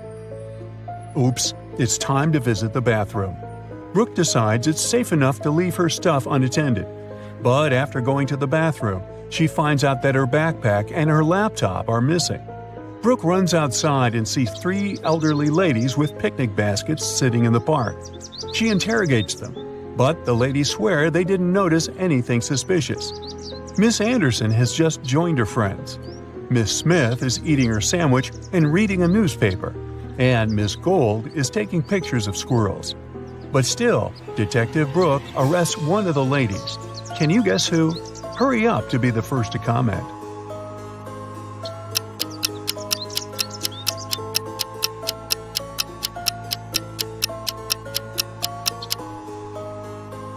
Brooke's backpack was red, remember? There's a red strap hanging out of Miss Anderson's picnic basket. Ooh, busted. Detective Brooke comes across a poster with 6 animals: a cat, a camel, a cheetah, a chicken, a crocodile, and a pig.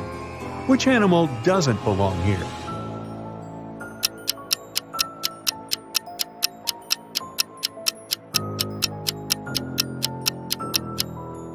The pig. It's the only animal whose name doesn't start with the letter C. But if you have a different answer, let us know. Brooke receives a call from her best friend, Amanda. She suspects that her boyfriend, Will, has a secret from her. Amanda wants to access his laptop to investigate, but she doesn't know his password. Luckily, there's a hint note right on his desk. It says Apple, Man, and Dawn. Give this video a thumbs up if you crack this code.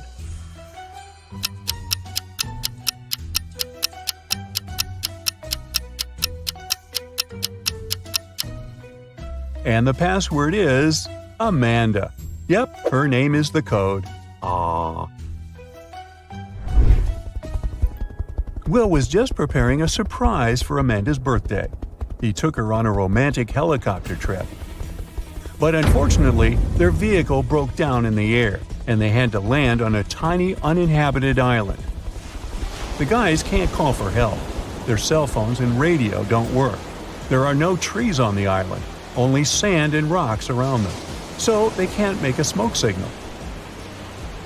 Suddenly, Amanda notices a plane circling the sky, but unfortunately, it's flying too high and the pilot can't see them. Will comes up with a bright idea, and soon after, the plane picks them up. What did they do? Think carefully and share your ideas.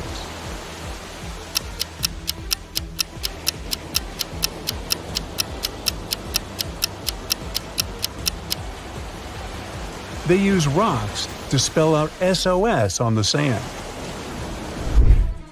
The plane takes Amanda and Will to the mainland, and now they need to take a bus to get home.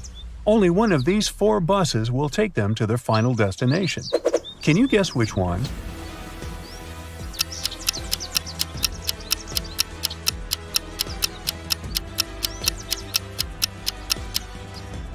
It's the second bus. Hit the like button if you nailed it. And if you want to train your thinking on a daily basis, don't forget to subscribe. Mary runs a wedding planning company. She arrives at her office early in the morning. Oh no! Someone stole the entire supply of expensive sun-dried tomatoes prepared for the upcoming party. Oh no. Mary closed her office at 10 p.m. last night and the snacks were right there. She calls the police. The detective identifies 3 suspects and visits their houses. The guard was on duty last night. He assumes that the thief could have sneaked into the office while he was on another floor. According to the cleaning lady, she's allergic to tomatoes, and she can't even cook them. And a hairdresser who works nearby claims that she closed her salon at 8 p.m. last night and went home right after that. Who's lying?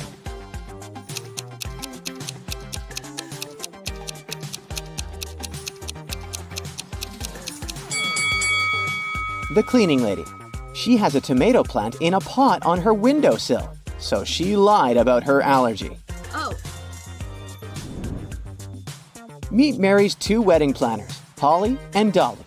Holly is super rich, while Dolly is very broke.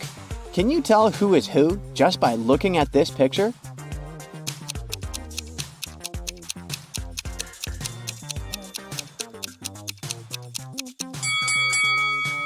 Take a look at the lady on the left. There's a lot of junk food in her fridge. Meanwhile, the one on the right has less food, but it's healthy and expensive. She chooses quality over quantity, so she must be a Holly. And the other one is Dolly. Oh. Mary is scrolling her social media and comes across these 2 pictures. One of these families are billionaires. Can you guess who?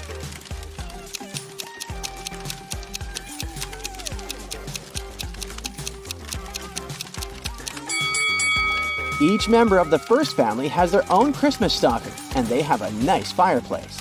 The second family, though, has only 2 stockings, and their fireplace is fake. So the first family is rich. Mary is looking through some photos of wedding parties. Can you tell which newlyweds are broke?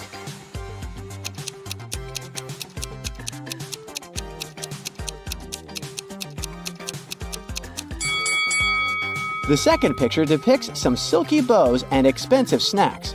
So the first couple is broke. They use cheap snacks and handmade garland for their wedding party. Take a look at these 2 wedding pictures of Mary's recent clients. One of these couples is very rich. Can you guess which one?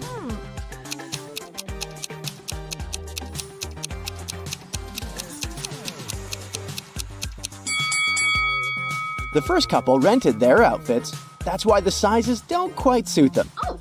Meanwhile, the second couple's outfits are more casual, but they're neat and expensive. Mary is visiting an expensive clothing store. She witnesses the following scene.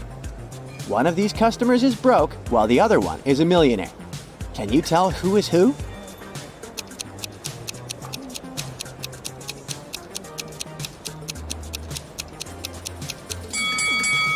The first guy is broke. That's why he hesitates and feels shy while asking about this expensive t-shirt. Meanwhile, the rich guy feels free to ask questions about prices because he can afford everything.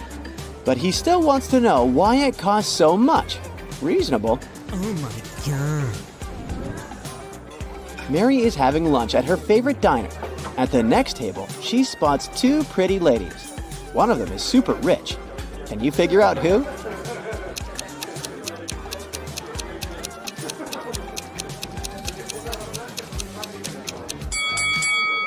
The blonde lady has an old smartphone with 1 camera. Meanwhile, the redhead has the latest phone, so she's the rich one. Oh, yes. Mary leaves the diner and comes across these guys on the street. One of them is just pretending to be broke. Can you guess who?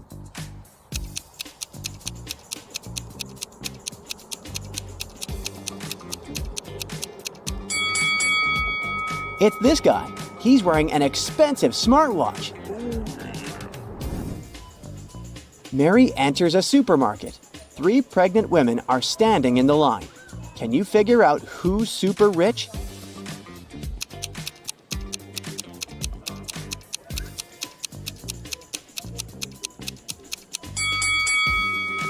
The first lady is very pregnant, but she keeps on working, which probably means that she needs the money.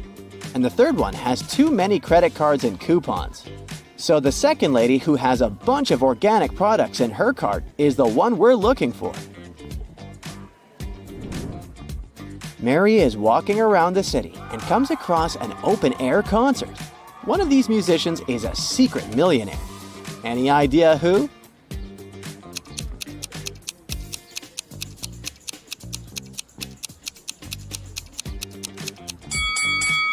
This lady. She's wearing diamonds under her simple outfit. Oh, yeah.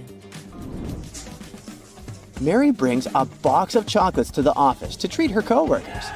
The box had 57 chocolates, out of which all but 17 were eaten. How many chocolates are now in that box?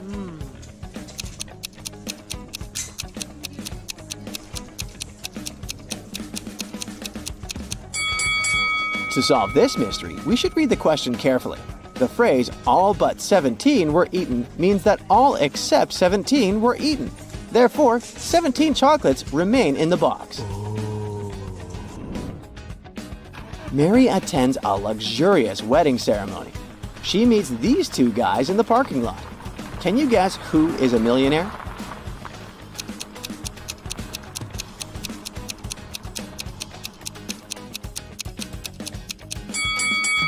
This guy is a taxi driver, while the second one owns a sports car. So he's a millionaire. Mary enters the party. She goes to the bathroom and sees two ladies applying makeup. Can you figure out whose husband is richer?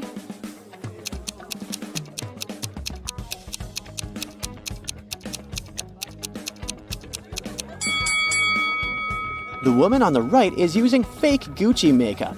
Therefore, the one on the left must have a richer husband. Oh my god. Mary takes a seat next to three guys. They want to impress her and start bragging about their money. Richard has just closed a 6-figure deal, so he's planning to buy a new penthouse. Harold has just returned from a round-the-world trip. He invites Mary to join him next time. And Anthony claims that his family owns a huge corporation, so he has never worked a day in his entire life. One of them is lying. Can you guess who?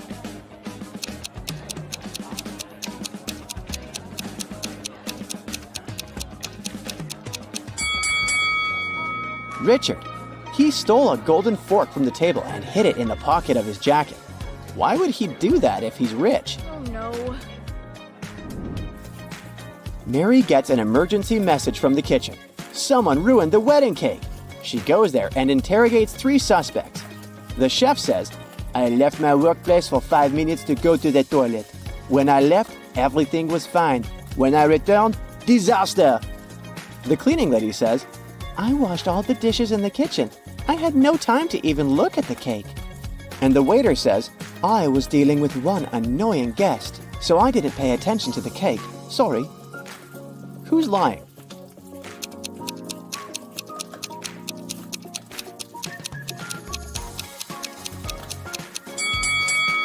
The cleaning lady said she washed all the dishes, but there are still dirty dishes in the sink. Busted! Mary is searching for a perfect location to host the next wedding party. She finds 4 available options, but only one of them is a safe deal. Can you help her make the right choice?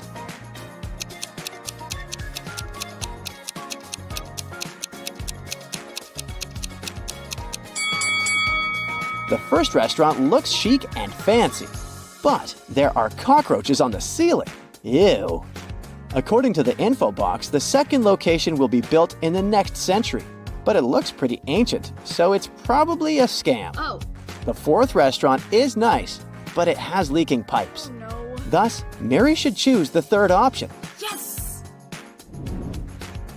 Mary goes to see the location. She explores the basement and gets lost. Oh my god. Mary finds herself locked in a room without windows or ceiling. Oh god. The room starts filling up with water pretty fast. The walls are 15 feet above the floor. But Mary can't swim. There are 3 objects in this room. A wooden barrel that is 3 feet tall, a 4-foot-high bike, and a 5-foot-long rope. Mary is 6 feet tall. Can you help her find a way to survive?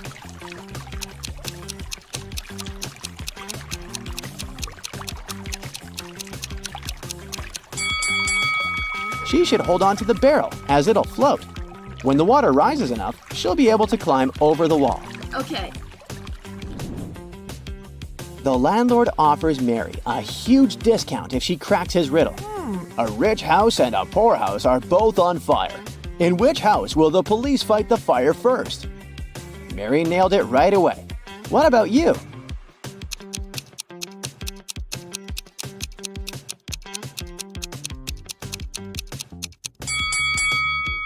The police don't fight fires. The firefighters do. Mary's two besties send her selfies. They're both bragging about their new expensive dresses. One of them is broke, while the other one is a millionaire. Can you guess who is who?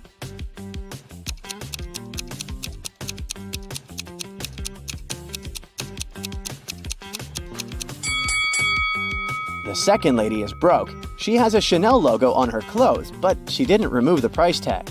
So she probably just took this picture at the store and left without buying it. Oh. It's been a long day. Mary's finally heading home.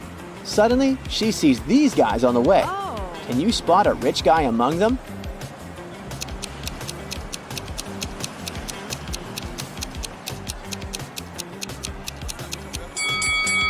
This guy has a car. So Charles found himself locked in a small room. He didn't know what had happened. Just then, he saw a door. He approached it and tried to open it, but it was locked. There were 3 buttons. On one button, there was a circle. On the second one, a triangle. On the third, a square. Charles didn't know which one would unlock the door. Luckily, though, there was a note. It said 1248. Which button should he press to get out?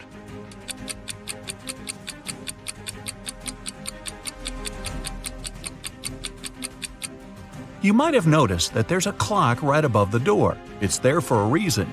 If you draw lines connecting 12, 4, and 8, you get a triangle. So Charles should press the button with the triangle on it. Esme was having a regular walk in the forest and got lost. She wandered around all night in the dark. Just after sunrise, she came upon a witch's house. She had nowhere else to go, so she walked in and asked the witch to send her home. The witch agreed, but it wasn't going to be that easy. 3 magical doors appeared, and Esme had to decide which one to go through. Behind the first door, nothing but a deep pit. Behind the second door was a shower of toxic liquid. Behind the third door was an open space with a vampire waiting for her. Which way should Esme go?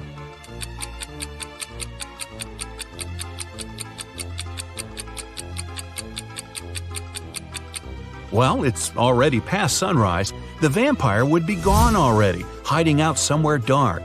Esme should pick the third door. Maybe Esme could have just jumped over the pit. What do you think? Take a look at these pictures. Which blogger is richer?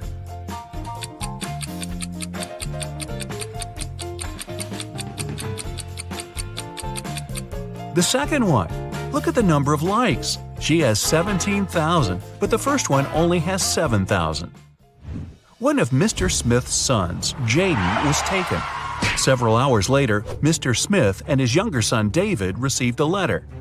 The letter stated that if they wanted to see Jaden again, they should round up $1 million cash and take it to a little shack in the woods. Mr. Smith and David decided to do it, and David took the money into the woods alone. But it didn't go as planned. David said that halfway to the shack, someone approached him from behind, hit him, and stole the money. There was an investigation, and a detective asked David what the robber looked like. David said that he had dark hair and a red hoodie with a black logo on it. The detective immediately figured out who had taken Jaden. Can you?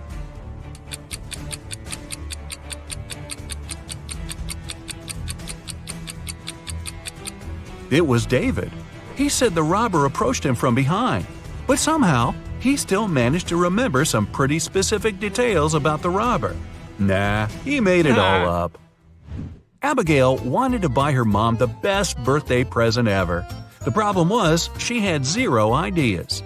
She decided to sneak into her mom's computer, go to her online shopping cart, and see what she had saved in there. When her mom left for work, Abigail sneaked into her home office and turned on the computer. Uh-oh, it required a password, and Abigail didn't know it. There was a sticky note attached to the keyboard. It was a clue. 1 apple, 2 orange, 2 kiwi, 1 lemon. Can you guess the password?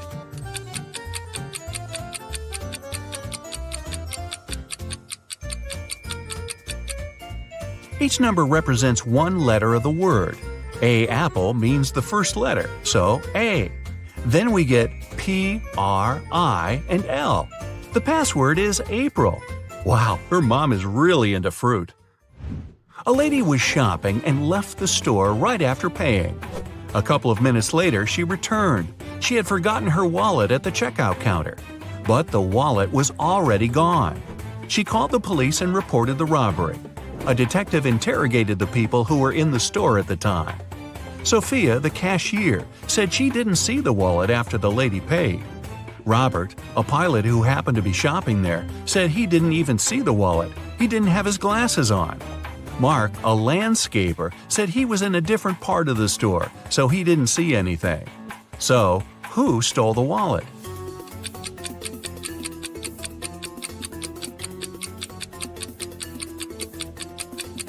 It was Robert, the pilot. He looks pretty blind without his glasses, so he's definitely not a pilot. Why would he lie about that? Unless… Amelia's brother, Neil, was a crazy scientist. In the past year, he'd been working on a time machine. One day, he ran into Amelia's room and screamed. He'd done it! He'd invented a time machine and it totally worked. He said he had already tested it. He managed to talk to William Shakespeare, Princess Diana, and Sherlock Holmes. Amelia didn't believe him at all. Why was she so sure about it?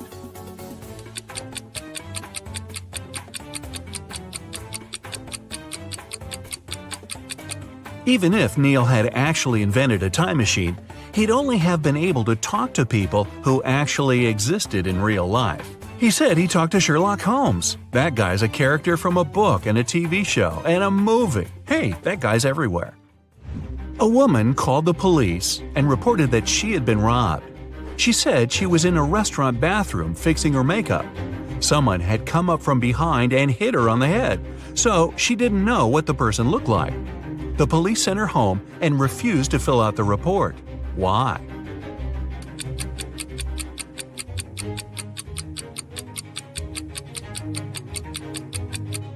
The woman was fixing her makeup, so she must have been looking in the mirror. She would have definitely seen someone sneaking up behind her. She lied and made up the whole story. Grab your detective hat and head over to Europe for this next one. Bill was traveling from Paris to Berlin by train. When the train got to Berlin, Bill wasn't on it. His friend reported him missing. The investigation began, and somewhere between Paris and Berlin, they found some interesting clues. There were footsteps that belonged to Bill, and a few feet away, his luggage. A detective found the person who had been sitting next to Bill on the train. His name was Sam. He said that Bill didn't have a ticket. When he saw the ticket inspector coming, he decided to make a run for it. He threw his suitcase off the train and then jumped. The detective didn't believe his story and arrested Sam for pushing Bill off the train. Why?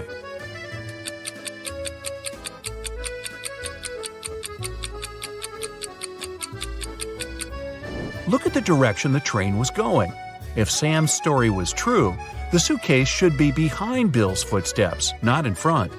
Sam pushed Bill off the train, then threw his luggage off after. Mrs. Anderson came home from work in the middle of the day because she'd forgotten some important documents. When she went to the bedroom, she saw her husband lying on the bed. There was a paramedic beside him. Mr. Anderson was unconscious, and the doctor explained that he had been poisoned. Luckily, he had had time to call a paramedic before passing out. Mrs. Anderson immediately blocked off the door and called the police. She said there was a fake paramedic in her house who had poisoned her husband. How did she know?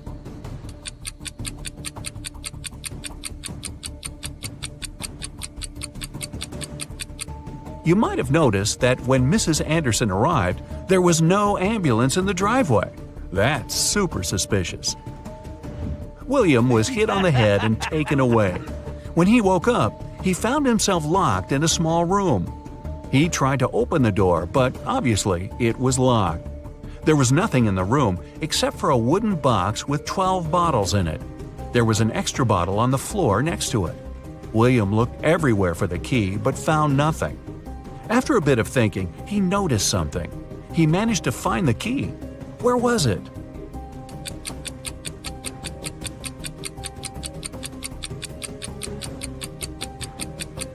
Look at the bottle on the floor. It's exactly the same as the others, but for some reason, it's a bit lower. There must be a fake floor in the box. That's where the key is. Several women went missing in a small city. The police searched for months, but they couldn't find any trace of them. One day, a detective got lucky. He saw a hooded figure who matched their description, followed it, and found the place where they were being kept hostage. But when he busted in, there were just 3 women. They all said that they had been locked in this small room, but the detective knew that one of them wasn't a victim at all. The first woman said her name was Emery. She had spent around a year in that room. The second woman, Aria, said she had been there about 6 months. The third woman said her name was Brielle and that she had been locked up in there for about 2 months. Can you tell who's lying?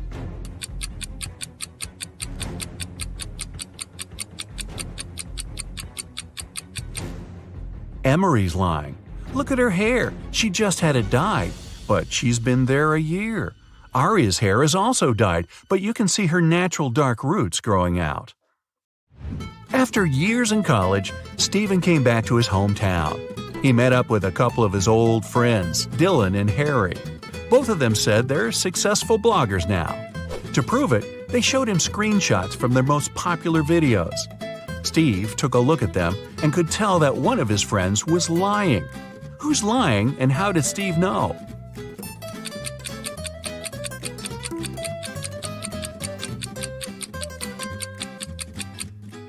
Harry's lying. The number of views for his video is 2.1 million, but the number of likes is way higher, 4.5 million. That's impossible, or at least really suspicious. Harry probably photoshopped that screenshot. Uh-huh. Get ready to decipher the Enigma. 3 women gathered at a table in a popular cafe. Their appearances seemed to reveal their financial status. 2 of them looked wealthy, while one woman didn't seem to be as well off. Look at these ladies very attentively and write in the comments which of them is not actually rich. The answer might not be as obvious as it seems.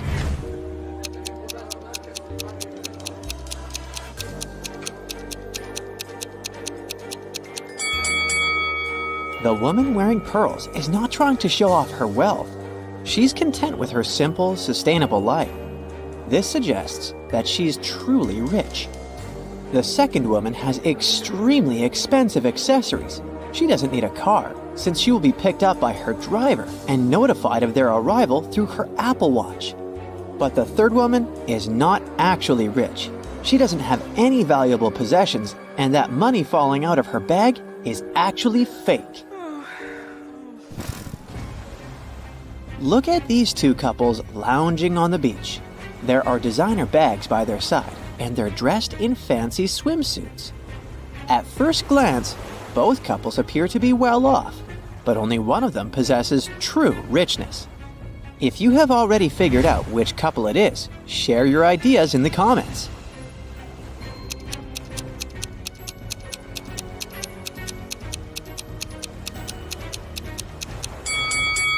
The couple on the left have some fake items.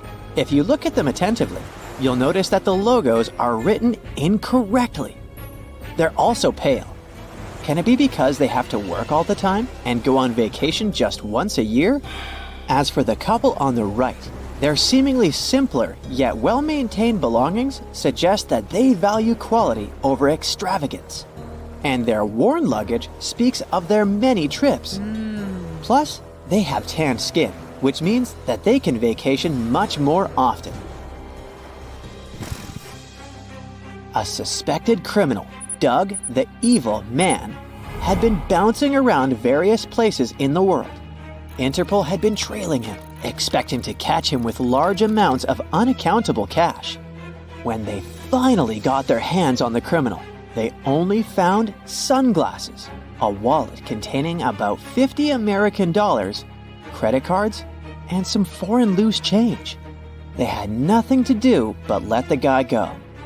In reality, though, man managed to sneak a fortune right before the authorities' eyes. If you have any ideas about how he did it, share them in the comments.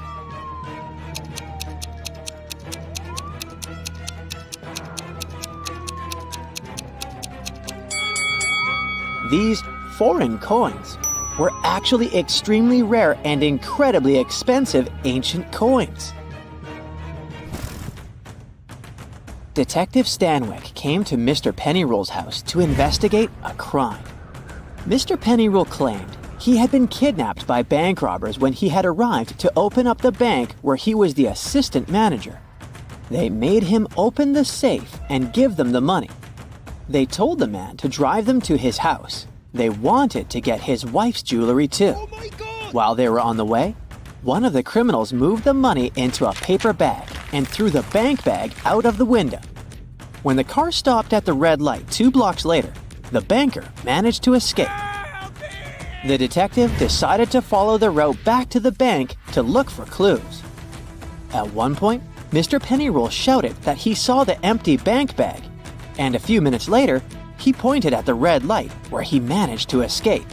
When they arrived at the bank, Detective Stanwyck arrested Mr. Pennyroll for a false report. Have you noticed a problem with the banker's story? Then tell us in the comments below.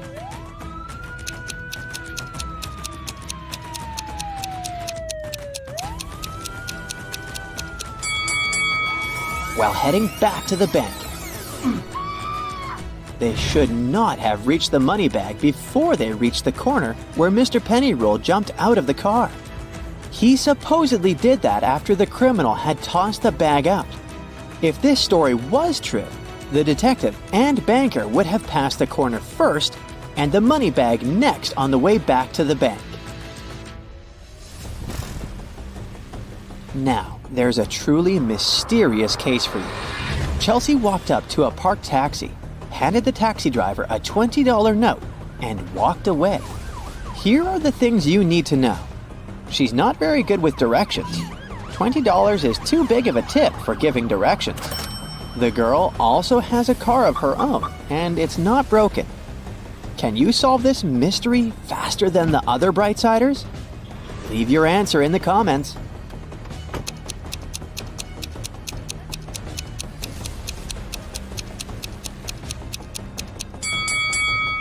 Chelsea was lost and paid the taxi driver to take her to her destination. She followed him in her own car. Look at this picture very attentively. Can you spot a thief and explain your choice in the comments below the video?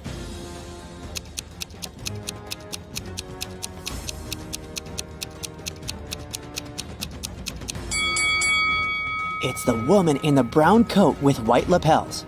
She stands out among the crowd, as everyone else is either wearing sleeveless or short-sleeved outfits. Stephen called the police to report that his valuables were missing.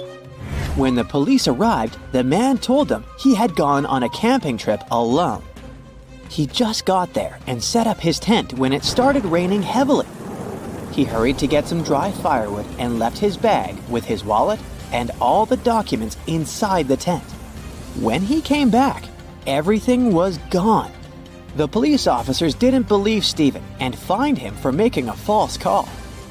Have you figured out how they understood that the man was lying? Tell us in the comments.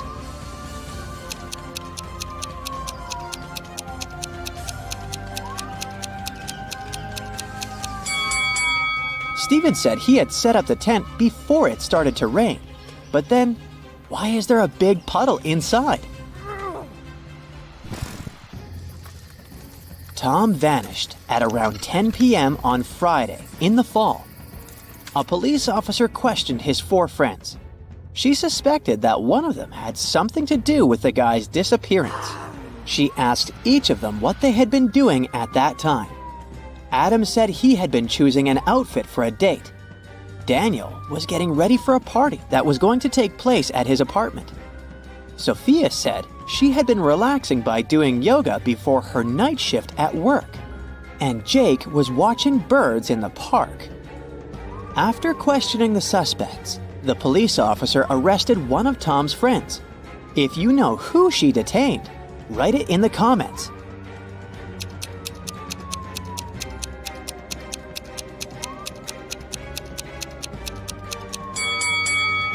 It was Jake.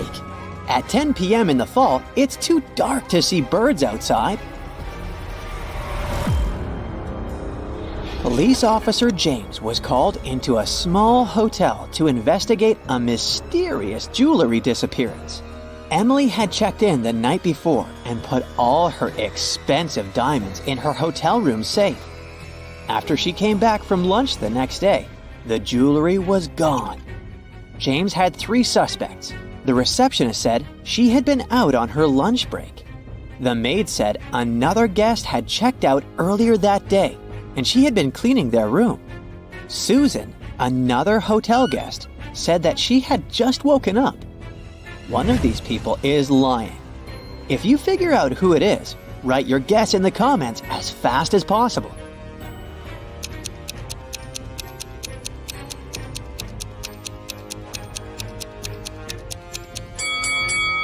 It's Susan. She said she had just woken up, but look at her bed. The maid had already made it. Joan came home one evening and discovered that someone had robbed her house. When the police arrived, they went to question the neighbors. Victoria said that she had been visiting her friend who lived 2 blocks away. She came home a couple of minutes ago. Peter said that he had been ill. He only made a short trip to the pharmacy and stayed in bed after that.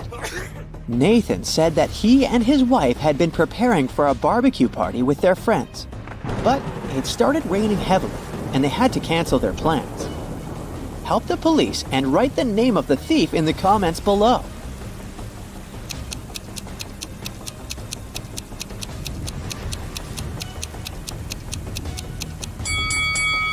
It was Victoria.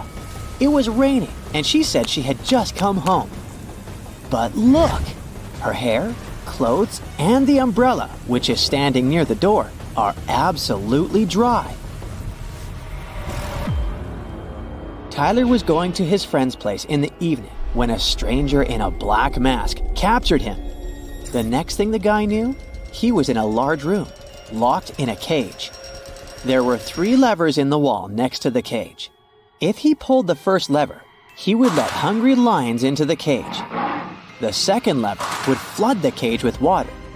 And the third lever would activate a special mechanism that would make the top of the cage move down towards the bottom, crushing everyone and everything inside. Which lever should Tyler pull to survive? Share your choice in the comments.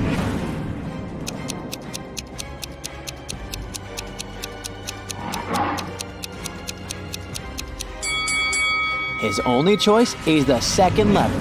All the water will flow out through the bars of the cage.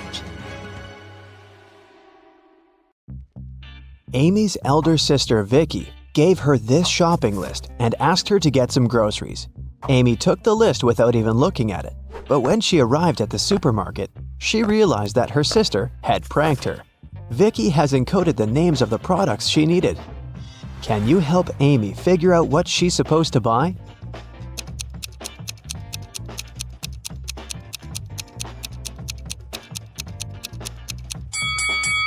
Here's the first product. It's blueberry. What about this one?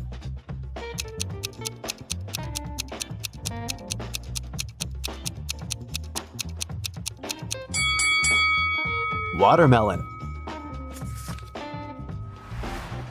Can you recognize this food?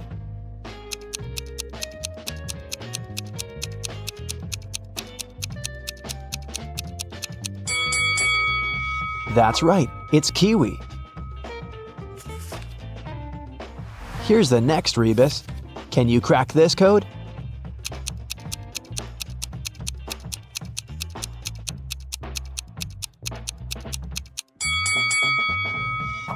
Grape. What about this one?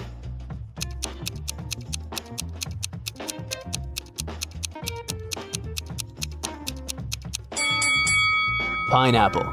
Great job. Next riddle. Any ideas?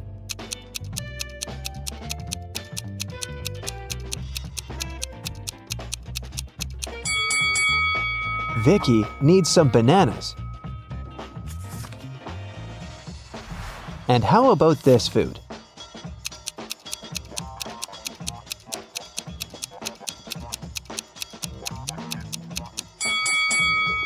That's right. Amy should buy some oranges. And here's the final product. Can you figure out what it is?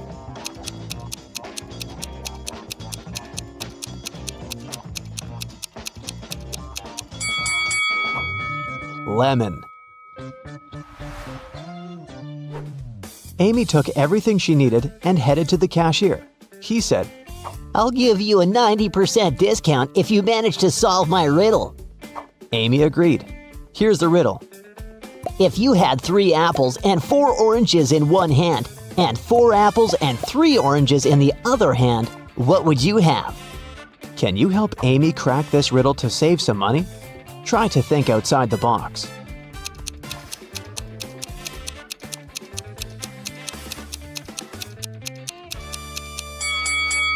Obviously, you must have very large hands to hold all this. Amy left the supermarket and headed home, but suddenly she realized that she'd left her wallet at the checkout. She ran back to the supermarket, but the wallet was nowhere to be found. Amy questioned 3 people standing nearby. Bob, the cashier, said, "Sorry, I didn't see your wallet. I had the other customers." One of the customers, Kim, said, "I think I saw the cleaner take your wallet from the checkout after you'd left." And the cleaner, Nancy, said, "Who do you think I am? I need this job to support my family." Who stole the wallet?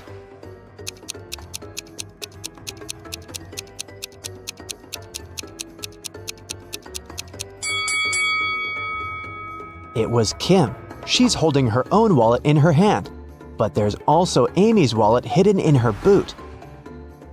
Amy didn't want to waste her time, so she told Kim, "I won't call the police if you give me back my wallet and crack my riddle." Kim agreed. Here's the riddle. Can you name 4 days which start with the letter T? It was Kim's lucky day because she managed to solve this riddle. What was her reply?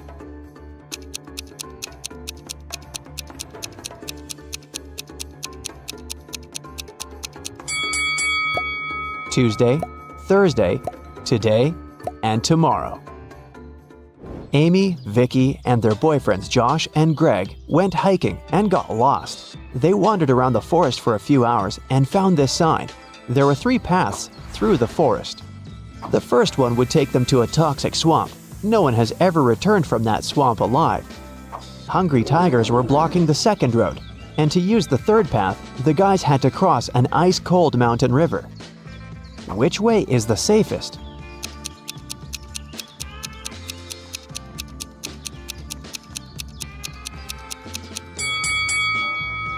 The third one. See this sign? It says the river is only 20 inches deep. They can easily cross it. It got dark very fast. While the friends were still trying to find a way to cross the river, their phones had run out of battery, and they only had 1 torch. The river is too risky to cross without any lighting. If all 4 people started crossing the river at the same time, the torchlight wouldn't be enough. Plus, each person would be crossing the river at a different speed. Amy would need only 1 minute. Vicky would do it in 2 minutes. Josh would need 7 minutes, and Greg, 10 minutes. What's the shortest time needed for all friends to cross the river?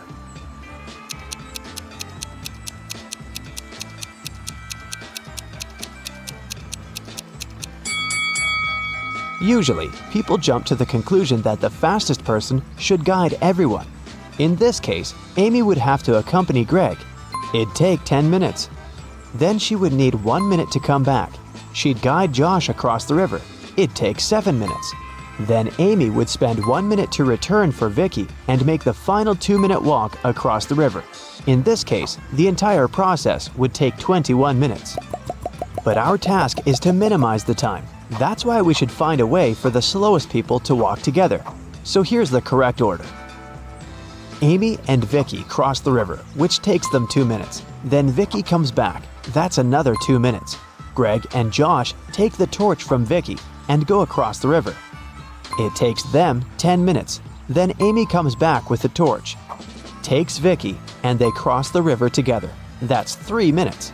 In this case, the total time will be 17 minutes. After crossing the river, the guys meet a woodsman. He promises to guide them out of the forest if they solved his riddle. What do an island and the letter T have in common? After the friends answered, the woodsman explained to them how to find the bus stop and disappeared. What did they say?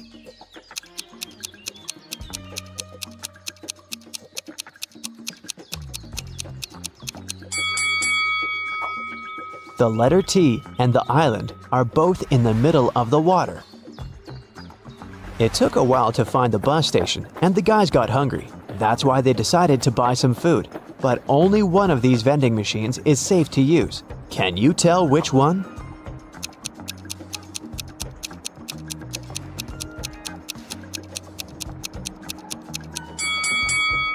Someone scribbled cash eater on this vending machine, so it's probably not working.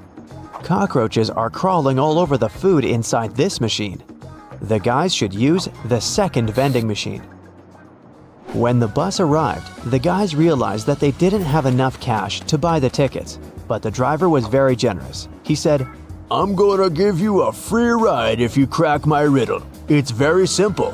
Why is 6 afraid of 7? Amy solved this riddle right away. What about you?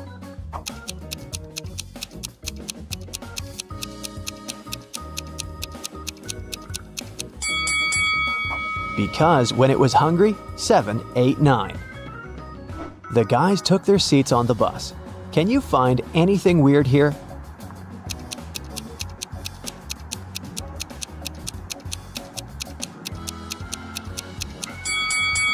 This elderly lady is transparent. She's a ghost. When Amy and Vicky returned home, they discovered that someone had robbed their house. The girls called the police. Detectives questioned 3 neighbors. Mary said, "Last week my husband Rick and I were sunbathing in the Maldives. Rick got sunburned and we had to go back home earlier. We've just come from the airport." Love said, "I think I saw a suspicious guy in a hoodie near your house a few hours ago." Joanna said, "My boyfriend and I celebrated our anniversary in a restaurant. We've just returned home." Who's lying?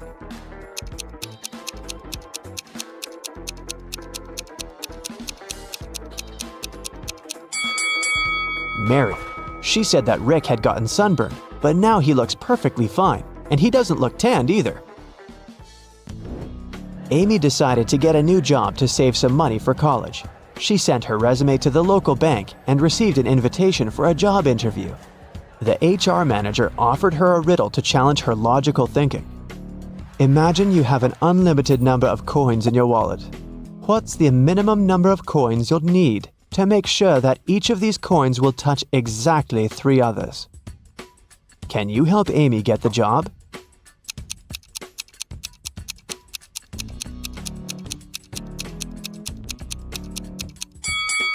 The correct answer is 4. She should place 3 coins flat on the table so that they form a triangle and their edges touch each other. And then she can put the 4th coin in the middle on top of the rest. Amy got the job in the bank. After her first day at work was over, she went home. But on her way home, she realized she'd forgotten her phone in the bank. So she went back and took her phone. Suddenly, the girl heard some weird noise coming from the bank vault. She went there and saw these 3 men inside the room. She noticed that one of them was an imposter right away. What about you? Can you spot him?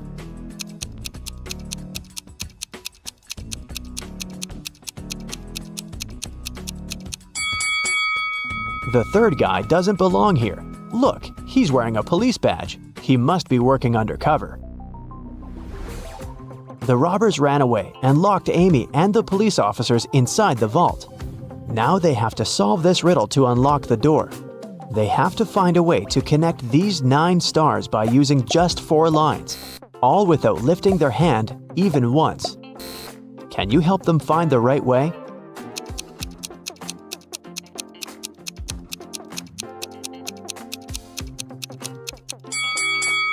Such a task requires creativity, and this shape meets all requirements.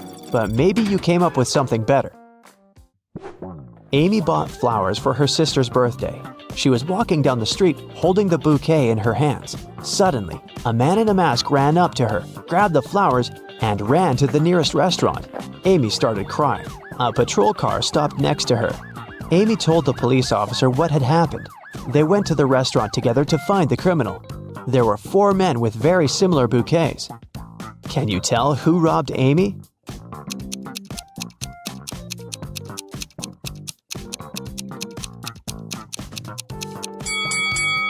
This guy. Amy's bouquet was tied with purple ribbon. Vicky organized a birthday party.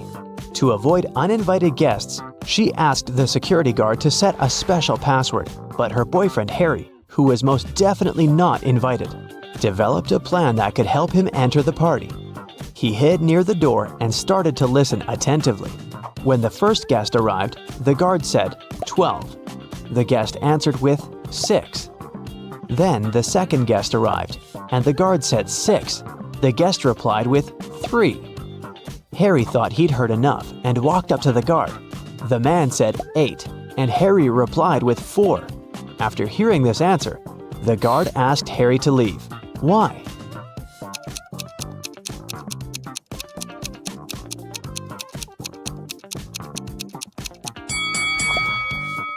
Because the password is not half the number. It's the number of letters in the word.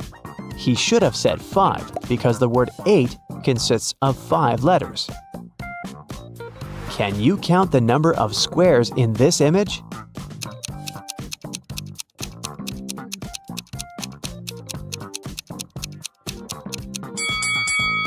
The correct answer is 40.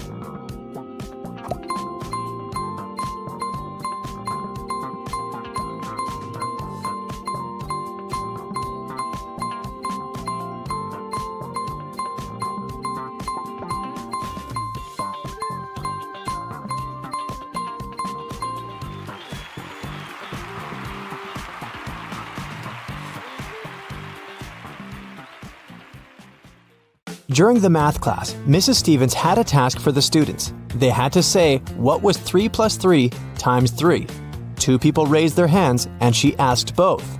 Toby said that the answer was 18. Cassidy disagreed and said that the answer was 12. Who is right?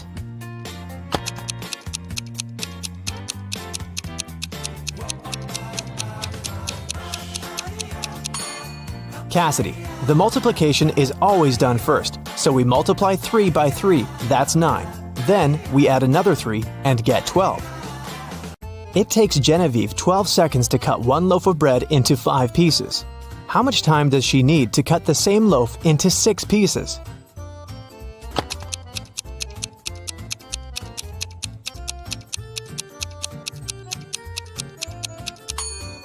"15 seconds to cut the bread into 5 pieces. She must make 4 cuts. If it takes her 12 seconds to make 4 cuts, it means she makes 1 cut in 3 seconds. If she now wants to cut the bread into 6 pieces, she needs to make 5 cuts. And since 5 cuts takes 3 seconds each, the combined time will be 15 seconds. How many years in the 21st century have had 365 days?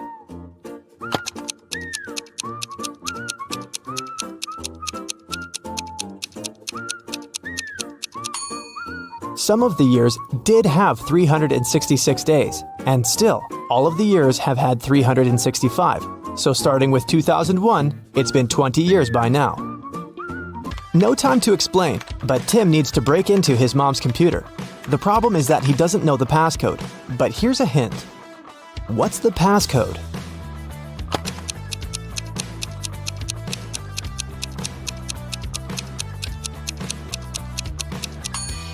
Each consonant in the word equals 200 points, and each vowel takes away 100 points.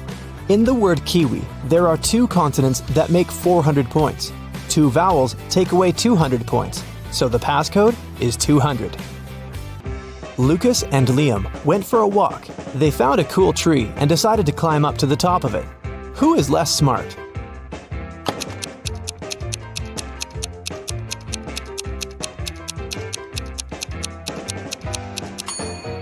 Lucas. The branch he's going to use is about to crack. He's in for a nasty fall. Michael and Logan are bloggers. To boost their popularity, they decided to take selfies in dangerous places. Michael is taking a selfie while surfing a huge wave, and Logan is taking one standing on the edge of a bridge. Who is in greater danger?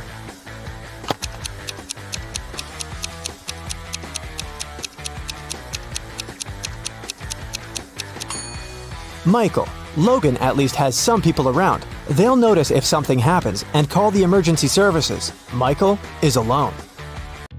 Thomas and Abigail were going on a date. Thomas arrived half an hour earlier and decided to go and buy some flowers. Abigail had just returned from London and was driving to meet the guy. Who is doing something wrong?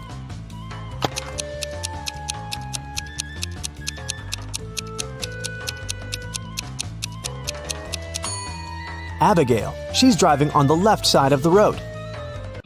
Elizabeth and Melanie are getting ready for a barbecue party in the garden. Elizabeth is cooking and Melanie is decorating the garden. Who is not smart?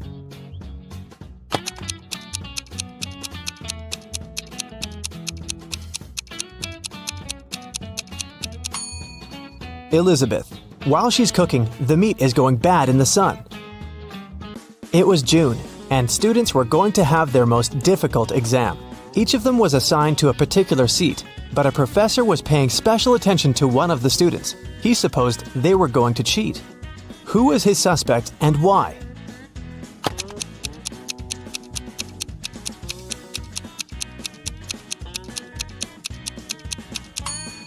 It's this blonde girl. In June, the weather is great and all students are lightly dressed. And still, this girl is wearing high boots and a sweater with long sleeves. Ella got a new motorbike. She locked it in her garage and left for work. When she came back home and opened the garage, the motorbike was missing. The woman called the police. The officer interrogated 3 of her neighbors. Ryan said that he'd been away the whole day and hadn't seen anything. Colin said, "When I was walking the dog, the motorbike was still there." Jane said that she had come to Ella's house to ask her for some garden tools, but Ella hadn't been there, so she'd left. Who stole the motorbike?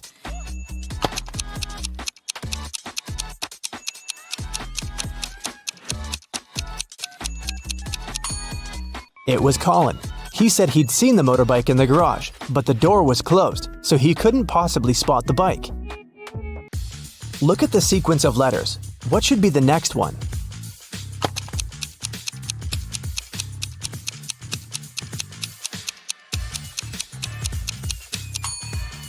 Each of these letters is the first letter of some day of the week. S stands for Sunday, M for Monday, and then we've got Tuesday, Wednesday, Thursday, and Friday. The only one that's left is Saturday, so we need an S. Mark was locked in a dungeon. There were 3 ways out, but none of them looked safe. Behind the first door, there was a huge and strong guard. Behind the second door, there were 3 big and very hungry dogs. Behind the third door, there are many little robots that were ready to charge at Mark at any second. Which way should the guy opt for to get out and stay safe?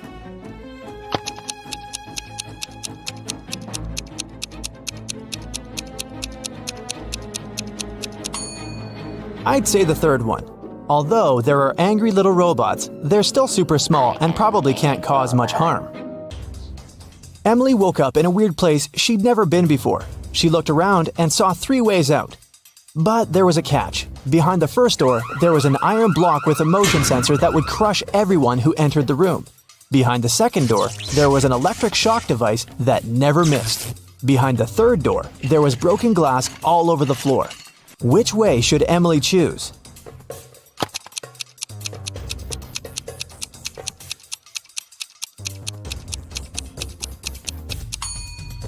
She should pick the third door. She's wearing boots, so walking on the glass is definitely not going to be too hard of a task for her. Stella called the police and said that her friend had been poisoned. She told them what happened. I was supposed to meet with Alice, but I arrived too early. So I went to pick her up at her house. I knocked, but no one answered the door. The light was on, so I knew Alice must be at home. I had a spare key, so I opened the door myself. I found her in the room unconscious with an empty glass by her side. The police officer asked if Stella had touched anything. The girl said she had only touched the door, the glass, and her friend. After that, she got arrested. Why?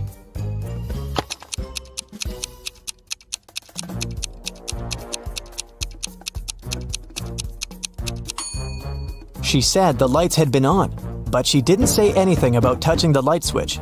But when the police entered the house, the lights were off. Mrs. Donnell reported that she'd been robbed. She said, "I was in the restaurant's bathroom fixing my makeup when someone approached me from behind and hit me on the head. I didn't see what this person looked like." The police sent the woman home and refused to fill the report. Why?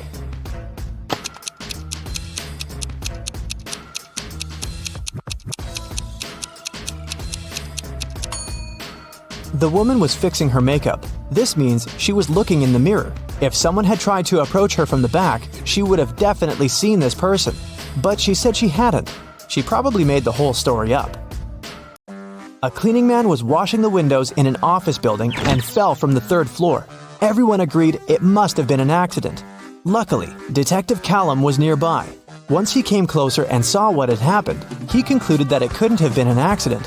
Someone pushed the man out of the window. How did he understand it?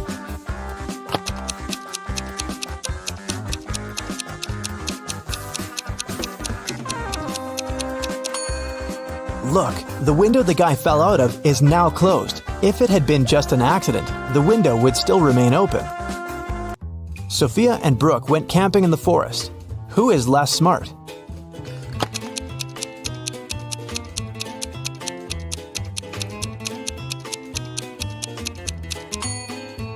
Brooke. Look, she's wearing heels. Nicole and Kate are late for work. They're both driving fast, breaking the speed limit. Which of them is in greater danger?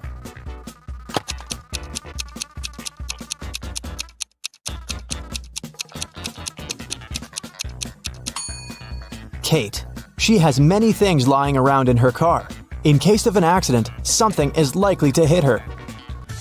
Jessica and Margot are jaywalking. Jessica is listening to music and Margot is texting her friend. Who is in greater danger?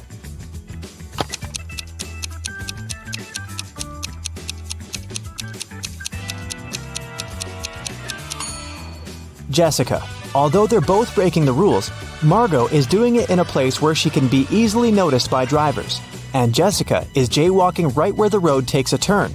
Drivers might not have enough time to react and stop. Allison and Maddie are doing housework. Allison is hanging the laundry outside, and Maddie is vacuum cleaning the basement. Who is less smart?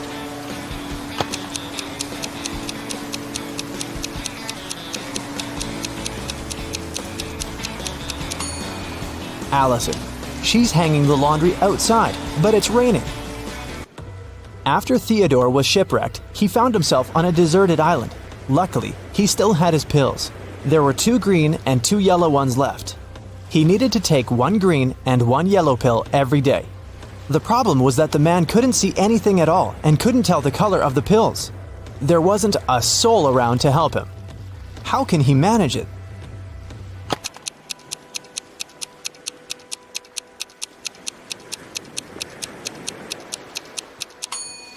Theodore should break each of the 4 pills into half and eat half of each of the 4. This way, he'll eat exactly 1 green and 1 yellow pill. Camilla and Vivian are sisters. For her birthday, Vivian got a beautiful bracelet. Camilla liked it too and occasionally borrowed it. One day, Vivian noticed that the bracelet was gone again. She knocked on her sister's door. Camilla opened it, saw Vivian, shut the door again, and locked it. Half a minute later, Vivian broke into the room and started searching for the bracelet, but she didn't find anything. Then she realized where the accessory was.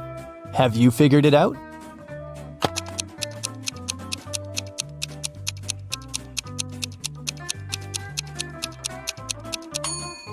Vivian remembered that when Camilla first opened the door, she had her hair down, but now she has her hair up. She has put her hair in a bun and hid the bracelet there. Once, a prison guard accidentally overheard very disturbing rumors. Someone was planning a prison break. The guard watched all the footage from the surveillance cameras and discovered that 2 women had been behaving suspiciously. One of them was a former bodybuilder, muscular, with short hair, and covered in tattoos. The other was quiet and reserved. She preferred to spend time on her own and sometimes cried in her cell. After watching the video several times, the guard figured out which woman was planning to escape. Can you do the same?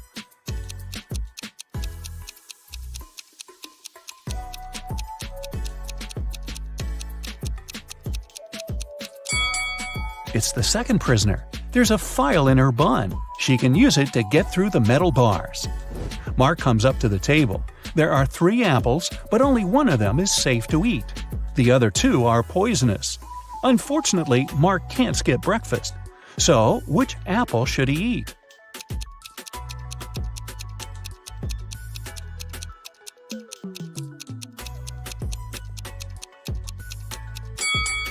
Look, this apple has a caterpillar in it. It means there's no poison in the fruit and it's safe to eat. These 3 women, Jessica, Mary, and Olivia, went shopping. 2 of them are pregnant and one is just trying to steal a watermelon. Can you tell which one is hiding a watermelon?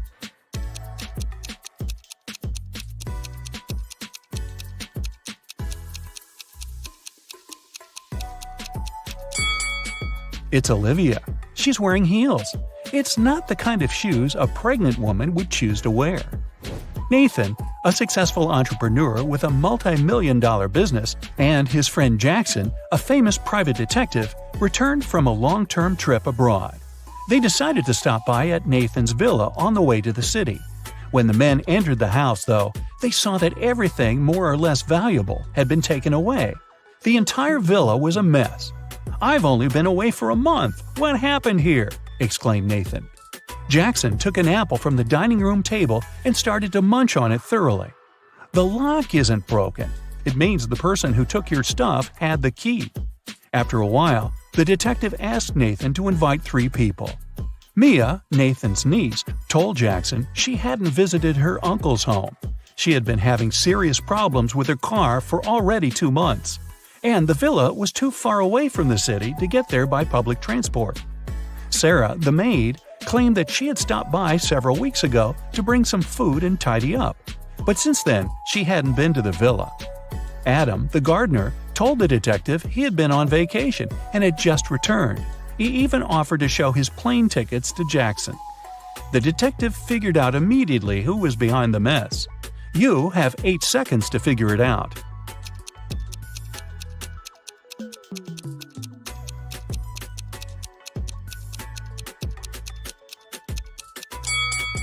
It was the maid. She said she brought food several weeks ago, but the apple Jackson grabbed from the table was perfectly fresh. Once, Ms. White heard someone crying. It was her little student, Abigail. The girl told the teacher her cookies had been disappearing from her locker.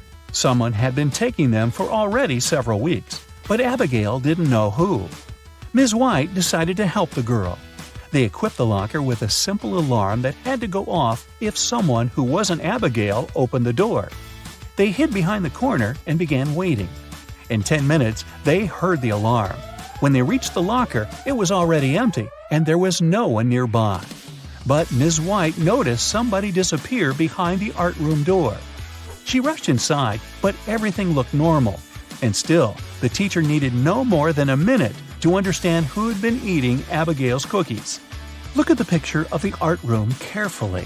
Can you find out the answer within 8 seconds?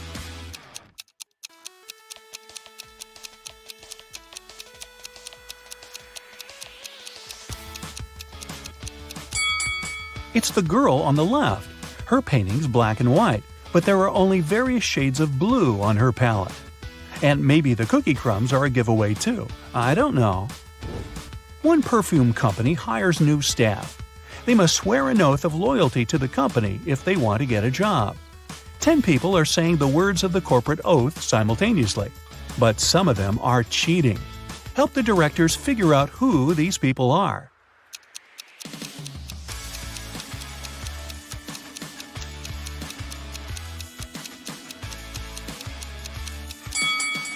This guy keeps his fingers crossed, and the man on the left is standing with his legs crossed. They won't be loyal to the company, so the director doesn't hire them. 2 influential media moguls are having lunch at an expensive restaurant. They're discussing the merger of their companies. The transaction amount is several $billion. They're whispering since the terms of this deal are top secret, and they suspect that someone can hear them. And they're right. Some curious people are eavesdropping on the conversation between the 2 businessmen. Try to find them.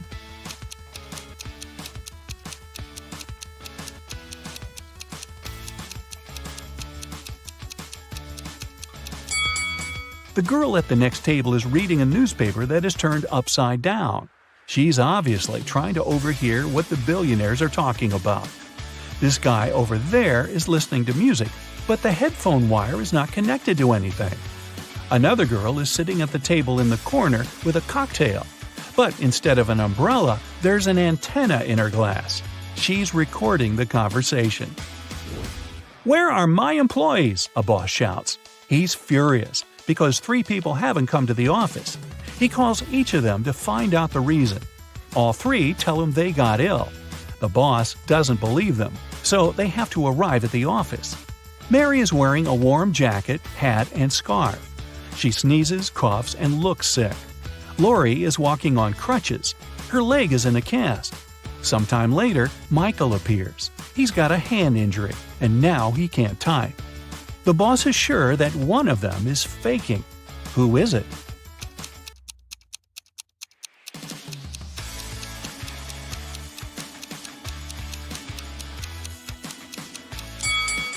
Mike's left arm is broken, but his phone is in his left pocket. He must have used his broken arm to put it there, which means he's pretending. Apparently, he just didn't want to come to work. Ice will melt if you heat it, but if you heat me, I'll become solid. What am I?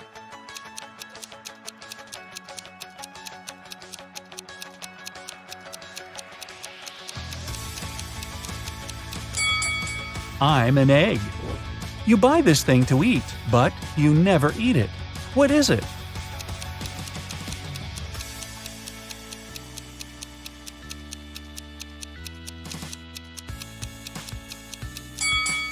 It's a plate. Mia was going back home one evening. It was 11 p.m., and she had to cross a small dark park in front of her house. Suddenly, she heard footsteps behind. Someone grabbed her bag and ran away. The girl called the police, and they questioned 4 suspects. Jack said, "I was choosing an outfit for a party." Camilla was getting ready for her final exam at home. Andrew told the police he had been watching birds in the park. Nora was at her yoga class. After the interview, the police understood who was behind the robbery. Can you?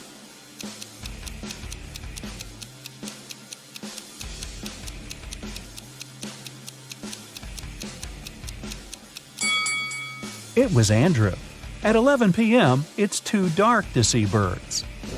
James left a folder with important documents on the table in his home office and went to a business meeting. When he returned, he found out that the documents had disappeared. James had 3 suspects. His brother said, "I've been swimming in the pool since you left. I haven't seen or heard anything."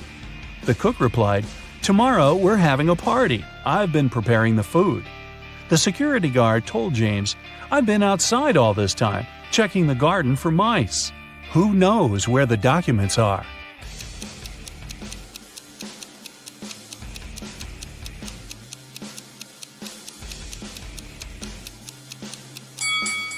It's the security guard.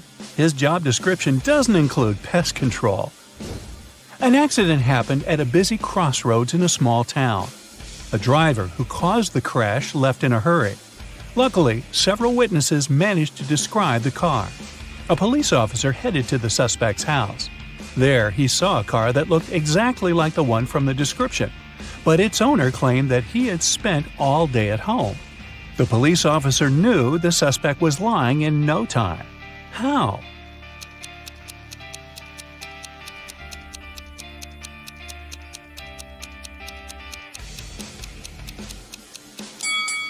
He touched the car hood. It was still hot from the engine that had worked not so long ago. You're walking along a railroad track. Suddenly, you see a speedy train approaching you. Instead of getting off the track immediately, you run toward the train. Why do you risk your life this way?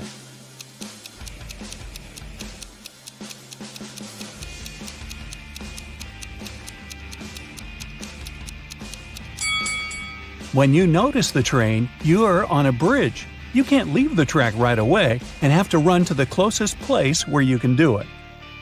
Mason is moving to a new town. On the way, he makes a stop at the local gas station. He wants to pay for gas and snacks, but his red leather wallet is missing. Mason interrogates 3 people standing nearby.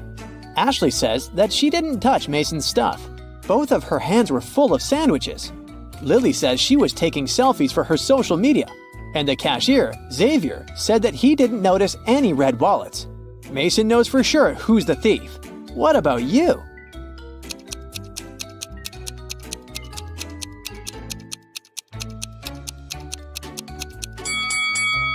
Take a look at Ashley's sandwiches.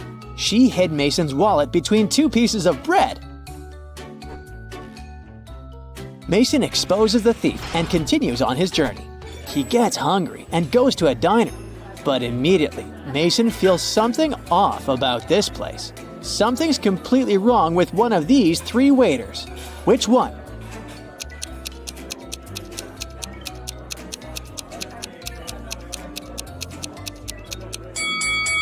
The lady on the left has wolf teeth, and she doesn't wear any badge on her uniform, so it makes sense to stay away from her. Mason arrives at the town late at night. He parks his car and looks around. Suddenly, Mason notices an unconscious lady on the ground. He calls the police and an ambulance. They arrive very quickly. Meanwhile, the lady comes to her senses, but she finds out that all her money is missing. The police have 3 suspects, Mason and 2 other pedestrians, Noah and Mike. Who's the thief?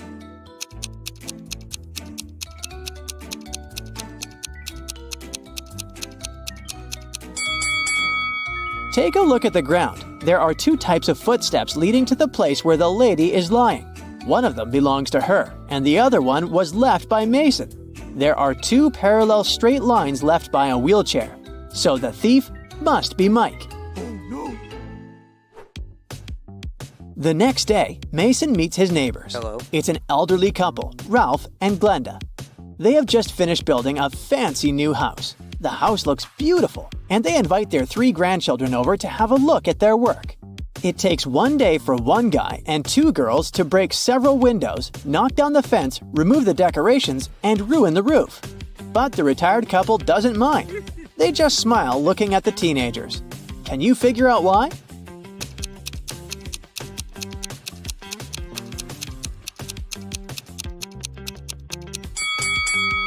The grandparents made a gingerbread house and invited their grandchildren to enjoy it. Dinner time. Mason enters a local restaurant. 2 tables are occupied, but this is not a regular boring restaurant. One of these families belongs to the mafia.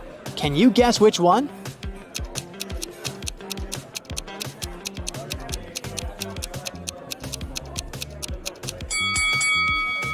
Take a closer look at the second family. The daughter holds a teddy bear that's stuffed with dollars. Mason decides to go to another place instead. He takes a look at these 2 tables and spots the mafia family right away. What about you?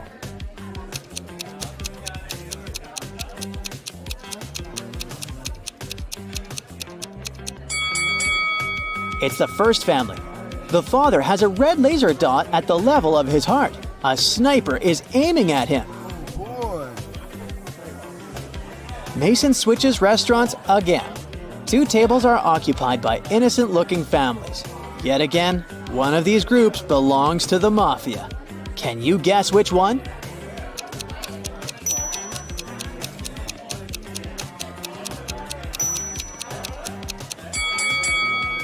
Take a look at the second table. The father is hiding a gold bar in his menu. Oh. The next morning, Mason goes to check out the local pool. Can you spot an undercover cop among these people?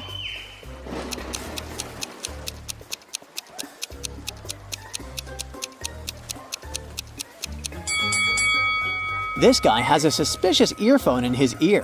Why would he need it while swimming? Mason is terrible at packing. Today, he's going camping in the forest. Can you help him pack his stuff? Take a look at his bag and spot all the useless items.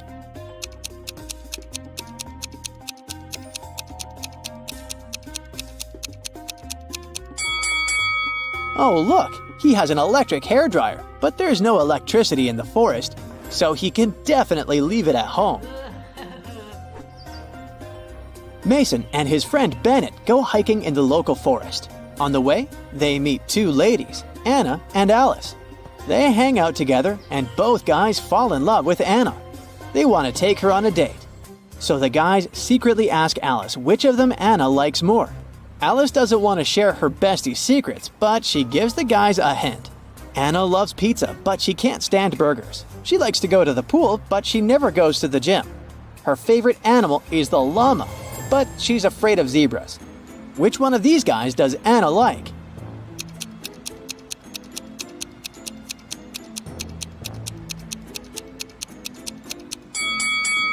Alice wanted to give the guys a clue, so we have to look for some patterns in her words. All the things Anna likes have double letters. Bennett has 2 double letters in his name, so he must be Anna's crush. The guys keep on hiking. Suddenly, they see a beautiful large apple tree growing on a cliff. If a powerful wind blows towards the land, where will the apples fall?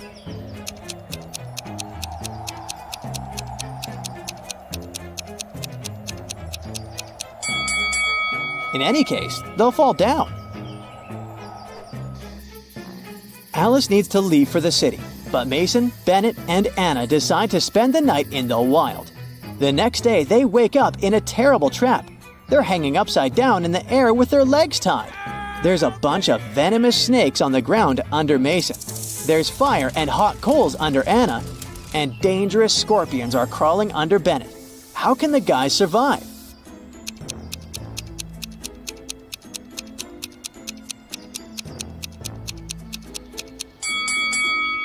Can you see that black cloud with lightning?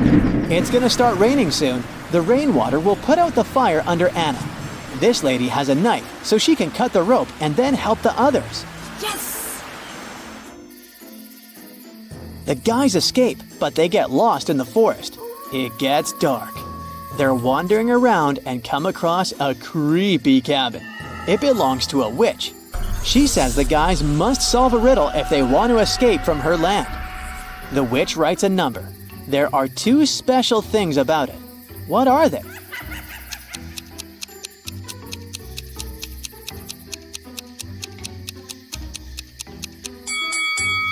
First, this number contains all existing digits. Second, they're put in alphabetical order. Oh. Mason and his friends return to the town. Meanwhile, someone robbed the local museum and stole the most valuable painting. Oh no. A detective investigates the crime scene and finds the thief right away. However, when asked to give it back, the criminal provides the police with 3 copies of the same painting. He refuses to tell which one is original. Can you find the real masterpiece?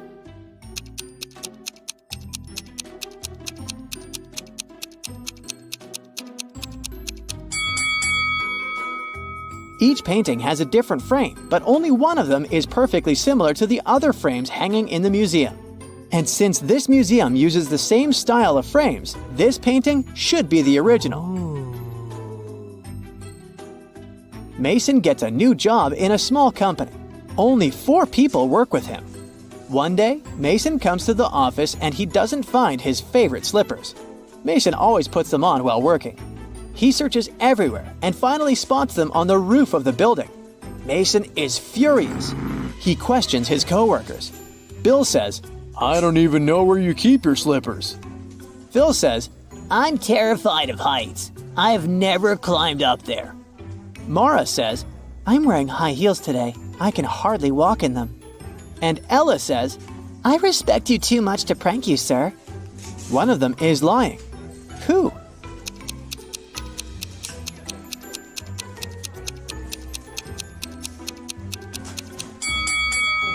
It's Phil. He said he was afraid of heights, but take a look at the photo on his table. He's skydiving with a parachute. Liar. After work, Mason returns to his condo. He enters the elevator with 3 people. One of them is a police officer working undercover. Can you guess who?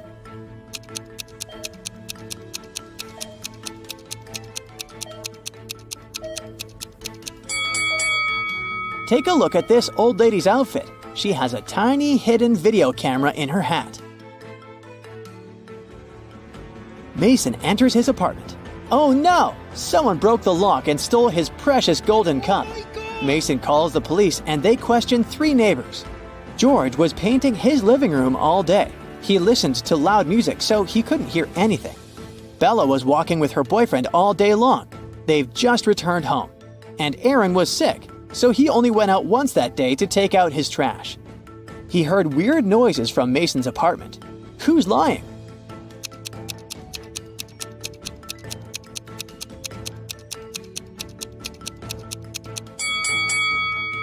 George. His living room doesn't look freshly painted. Martin wakes up locked in a basement.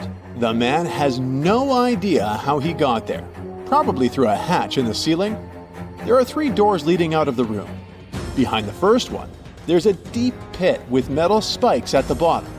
The second door leads to a lake with hungry piranhas. And behind the third door, there are crocodiles. But the worst thing is that the room is starting to fill with water.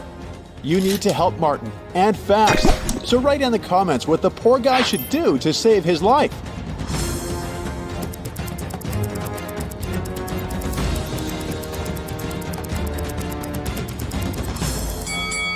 Martin should open the first door. The pit will begin to fill up with water, and eventually the guy will be able to swim over the spikes.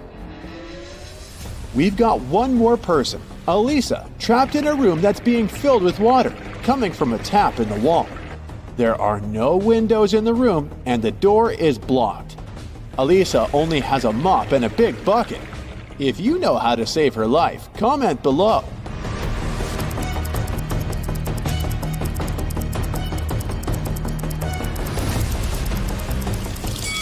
It's actually not so dangerous. Elisa just needs to turn off the tap.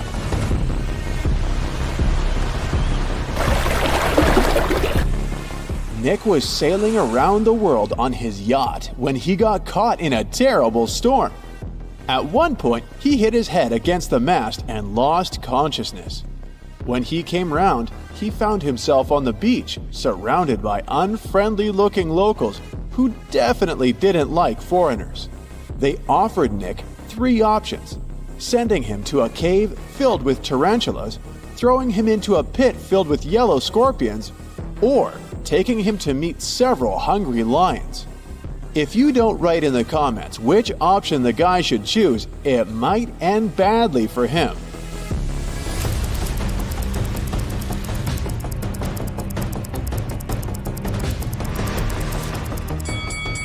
Nick should opt for the tarantulas, since they're mostly harmless to people.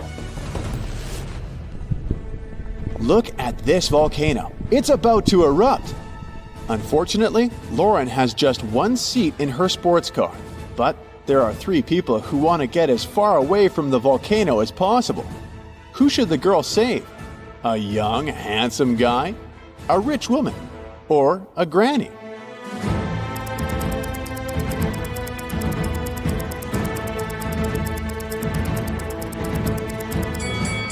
While the guy and the woman are young and can move fast, capable of running away, the elderly lady won't make it.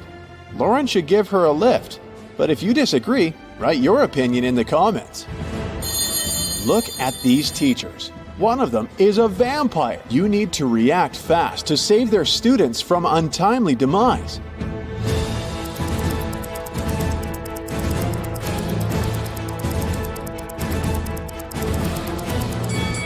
The teacher on the left has some tan lines, but vampires are afraid of sunlight. The one on the right has a cast on her leg. He's unlikely to be a vampire. But the one in the middle has all her body covered. She's even wearing gloves. She must be the vampire we're looking for since she's afraid of sun rays touching her skin. Melanie invited her colleague Maria for dinner.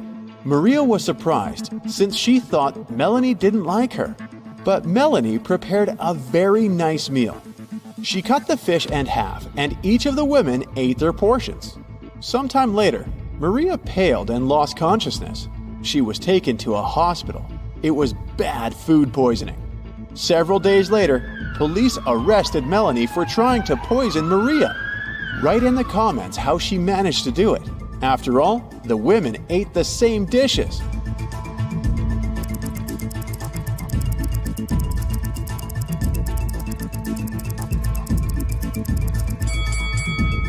The poison was on one side of the knife Melanie used to cut the fish. This way, only the piece of tuna she gave Maria was poisoned. Look at this picture very attentively. One of these people has just stolen a penguin.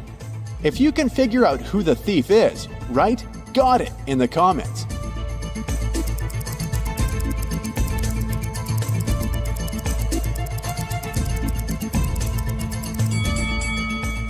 The first man has obviously come to feed the penguins.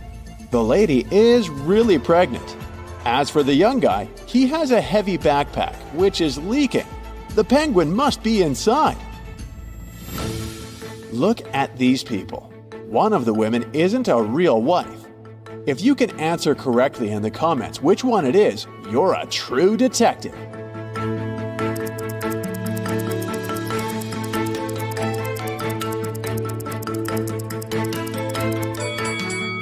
Both of these women have rings, but the blonde lady knows the exact size of her husband's briefcase, so the lunch she's prepared will definitely fit in. As for the second woman, she must be his sister. They have identical birthmarks. 4 friends went out for lunch. They ate the same food, but 2 of them got food poisoning. Why are the rest fine? Switch on that inner detective of yours and write your answer in the comments below.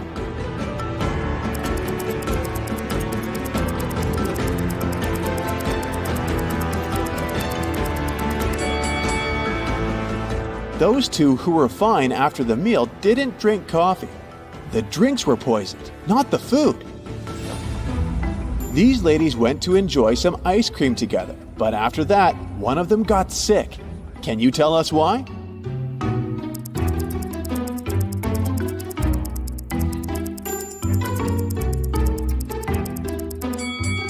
The woman who later got sick had berries on top of her ice cream. The other ladies ate ice cream with cinnamon. Michelle was about to leave her office when she received a message from the building security that a dangerous criminal had sneaked inside. The woman needed to get out of there as soon as possible. She was running towards the elevators when both of them simultaneously opened their doors. Inside, there were suspicious-looking guys. Which elevator would you opt for? Share in the comments.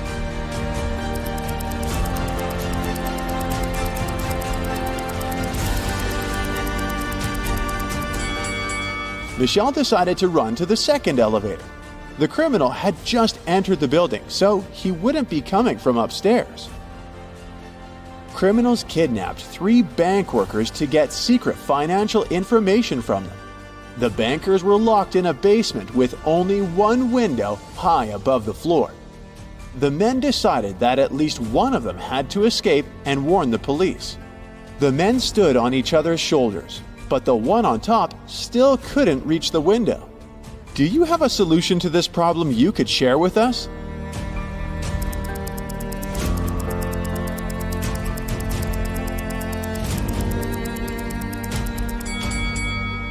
The tallest of the bankers should climb on top. This man most likely has the longest arms, so he will be able to manage to reach the window. Luke took part in a scientific experiment, but something went wrong, and he ended up in a place where there was nothing but 3 portals. One of them led to a polar desert in Antarctica. The second one opened into a volcanic crater filled with molten lava. And behind the third portal, there was the dinosaur age with huge diplodocuses roaming around.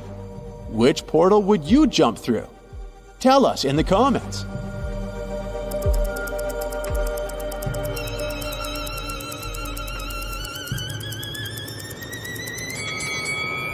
Luke would instantly freeze in a polar desert. Molten lava isn't even an option.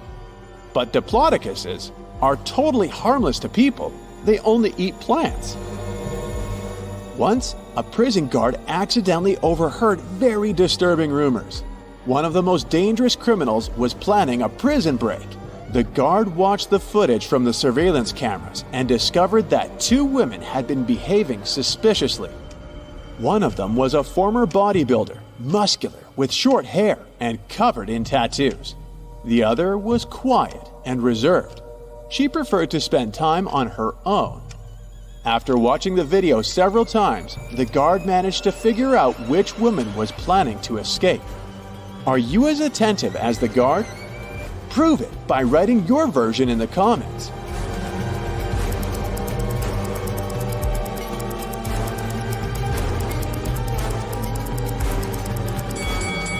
The second prisoner is planning an escape.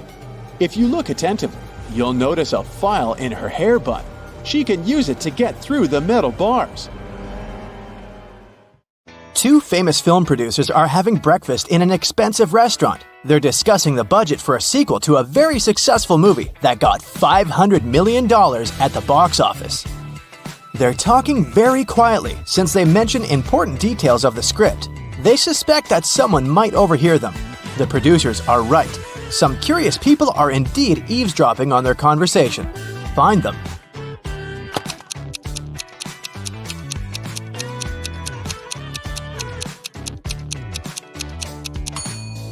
There's a guy at the next table holding a magazine upside down. Obviously, he isn't reading it. That girl over there is a journalist. There's a camera lens sticking out of her backpack. See? And that man is eating a salad, but you can notice a microphone hidden in his long hair. Three people are standing in line in front of an ice cream truck. The first guy is taking a cone from the vendor. The guy behind him is nervous. His hands are in his pockets. The third guy is looking at something through binoculars. Which one of them is a police officer?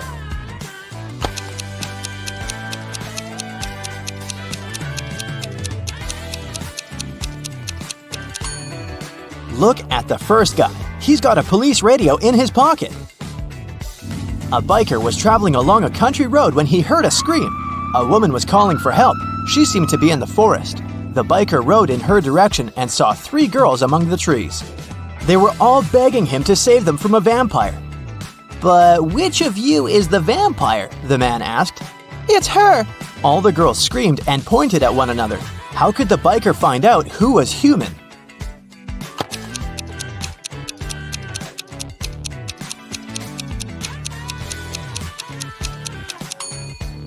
There are two side mirrors on the motorcycle. The biker needed to turn the handlebars and check which girl reflected in them. Mary opens her eyes and realizes that she's somewhere unknown. The last thing she remembers is walking in the park and then darkness. There's a lot of garbage in the room. A red lamp is flashing on the ceiling. Mary can leave through the door. It's open. But wait, she needs to take some useful stuff from the room. She can only choose two items. Which ones?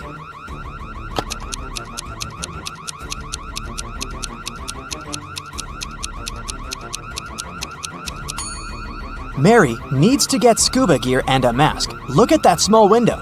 Fish are swimming by. Mary is underwater. There are 4 inmates in this prison cell, and they all look pretty hardened to me. Well, all but one. There's a newbie here. Can you guess who it is?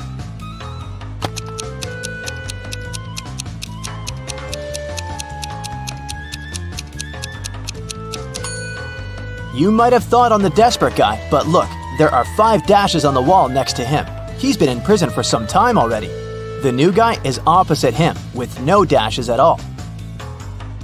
Alex returns to his top floor apartment after a workout at the gym. When he's having lunch, water utility workers come and knock on his door.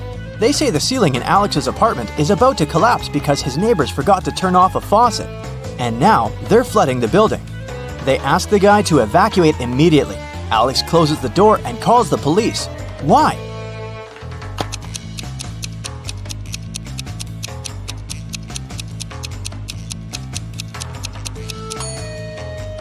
He lives on the top floor. No one can flood him. Annie just got a new motorbike she's been dreaming about for years. In the morning, she polished it for her evening bike ride, closed the garage, and went to work. In the evening, she opened the garage and found that her motorbike was gone. She questioned 3 neighbors. Adrian said, "When I went grocery shopping at noon, the motorbike was still in your garage." Angela said that she'd left before sunrise and had just returned home. Kate said that she hadn't paid any attention to Annie's house. She'd been worried about her job interview. Who stole the bike?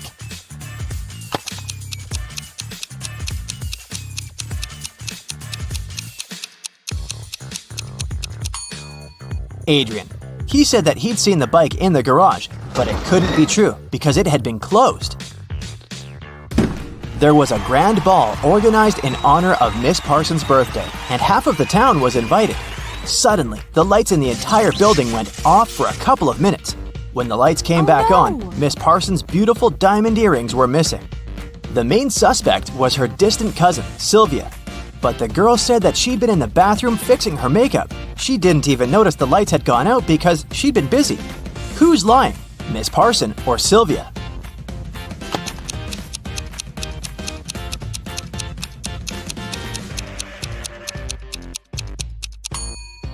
The lights went out in the entire building. If Sylvia had been fixing her makeup, she would have definitely noticed that something was wrong. Adele found her friend Oliver on the floor in his studio in the attic. She called the police. The officer who came asked the girl to tell him what had happened. Adele said that she'd been walking past Oliver's house and noticed that the lights were on. She came up to the window, peeked inside, and saw him on the floor. She called the police and ran into the house. The officer didn't believe her. Do you?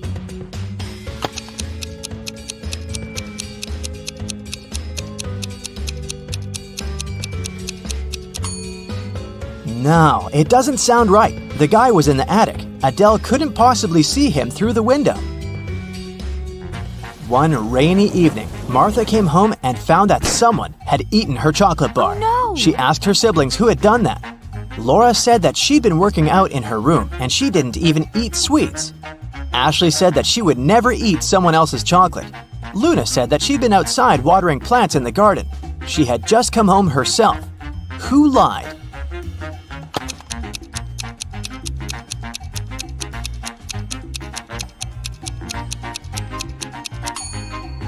I'd say it was Luna. It was raining outside, so she didn't really need to water the plants. Colette always wanted to get a cat, but her mom wouldn't allow her. Once, the girl found a kitten in the street and brought it home. She decided to hide the animal from her mom.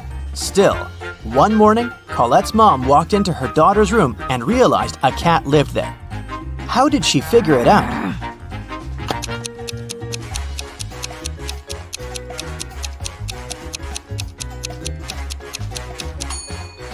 Colette was wearing shorts and she had scratches on her legs. Jenny was locked in her room with 15 other people. Each of them could see the entire room with all the people inside without turning their head or body or moving in any other way. To get out of the room, Jenny had to place an apple in such a way that everyone but one person could see it. The girl managed to do it. But how?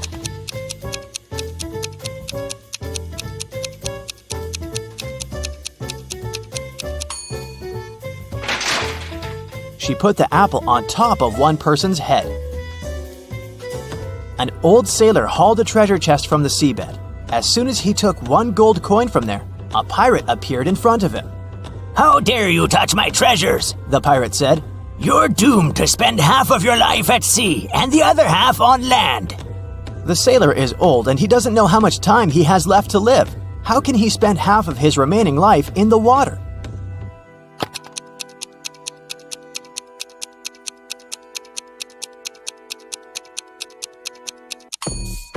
He can do it if he spends one day at sea and another day on land. A teacher informed his students that there was just one question they had to answer to pass the exam. He took a shiny billiard ball out of his briefcase and put it on the desk. Prove this ball doesn't exist, The teacher said.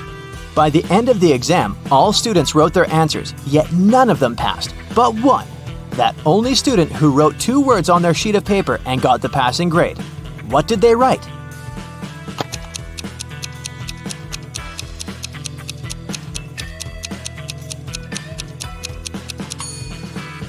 What ball? You're walking through a dark forest and notice a door. It's just standing there by itself. You open it, take a step, and find yourself in a wonderful pink world. There are pink rivers and pink trees there. You see a 1-story pink house and go inside. All the furniture is pink. A meowing pink cat is walking around. You walk down the corridor to the stairs leading to the 2nd floor. What color is this staircase?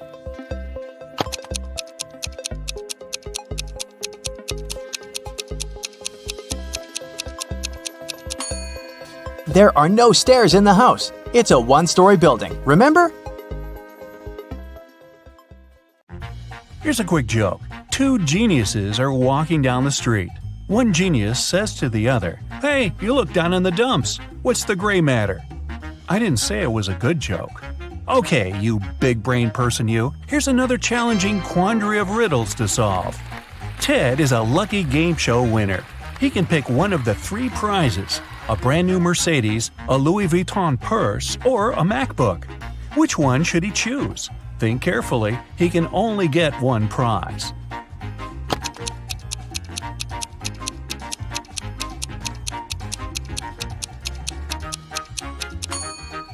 Look at the Mercedes. Its logo is wrong, so it must be fake. The same goes for the purse. That's what Louis Vuitton's real logo looks like. But the MacBook seems to be okay, at least at first sight. So let's go for it. A car thief appeared in a little town. Every night, a car went missing. First, it was Mr. Smith's red vehicle. The next day, it was Mr. Holmes' pink car. And last night, it was Mrs. Tanner's white Ford. The town's detective is going to stop the criminal. Take a look at the 4 cars that are still out there and help the man understand which car is going to be stolen next.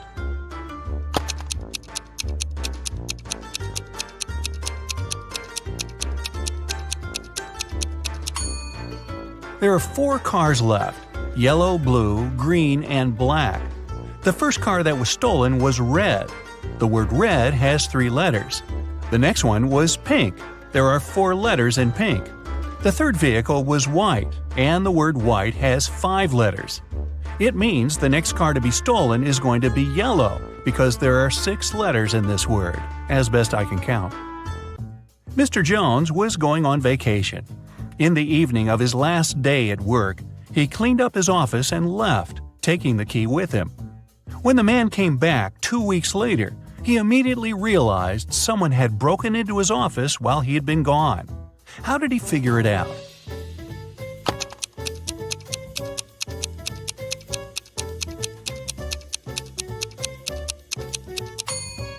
Mr. Jones cleaned everything and took out the trash.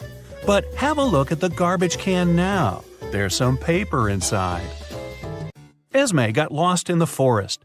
She was wandering around all day long and couldn't find a way out. Finally, at dusk, she saw a spooky house where a witch lived. Esme had nowhere else to go, so she entered the house and asked the witch to help her. The witch offered Esme to play a game.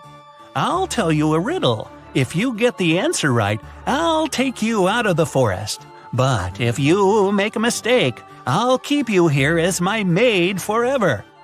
Esme had no choice but to agree. Here's what the witch said. "It has cities, but doesn't have a single house. It has mountains, but not a single tree. It has water, but no fish. What is it?" Can you help Esme?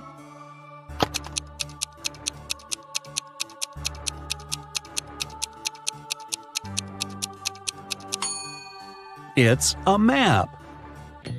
Students got an assignment for their summer break. They had to start learning a new language. It could be any language they liked.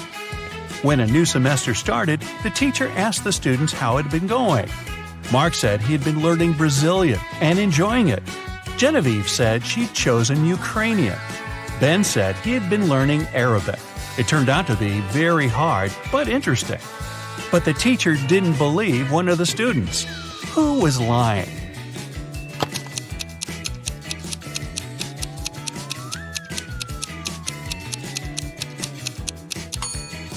She didn't believe Mark, who had said he had been studying Brazilian. There's no Brazilian language. People speak Portuguese in Brazil. Oliver came back home and found a love letter in his mailbox. It was a very sweet one, but the sender didn't write their name. However, there was a little note at the end. J+1, B-1, R+2, H-3. Oliver has 4 suspects: Jane, Alex, Leah, and Kate. Can you tell which one of them wrote the love letter to Oliver?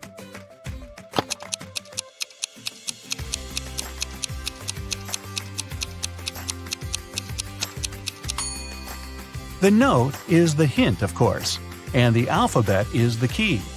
J+1 means the next letter in the alphabet, which is K. B-1 means one letter before B, which is A. 2 letters after R is T, and finally 3 letters before H, there's E. So, the secret admirer is Kate. Well, a very rich gentleman was having his 3-month vacation. 3 months? His mansion was burgled. The police were notified and the detectives started the investigation. There were 3 people caught on the security camera. They were interrogated. Max, the owner's old friend, said he had come several times to collect the mail. Gwen, the housemaid, said she had visited 3 days before to clean the house. Ronnie, the gardener, said he had been coming every week to take care of the garden. All of them denied stealing anything, but the detective didn't believe one of them. Who was lying?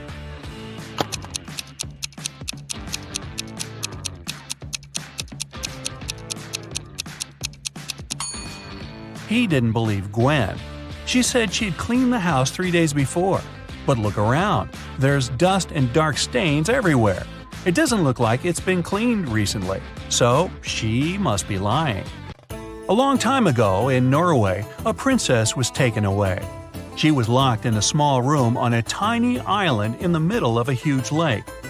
Even if she managed to get out of the room, she wouldn't be able to reach the shore.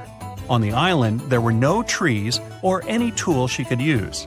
It means she couldn't build a boat.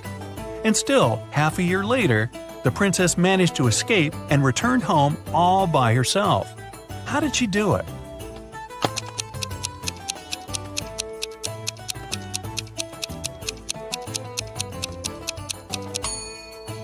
It happened in Norway. It's cold there in the winter. As soon as the lake froze over, the princess walked on the ice and escaped. Mrs. Brown called the hospital and said her husband had been hurt. When the doctor arrived, she led him to the bathroom. The man was lying on the floor inside. She said the bathroom door had been opened, and she saw everything when it happened. Her husband was washing his hands but slipped and hit his head on the sink. The doctor didn't believe her and called the police. Why?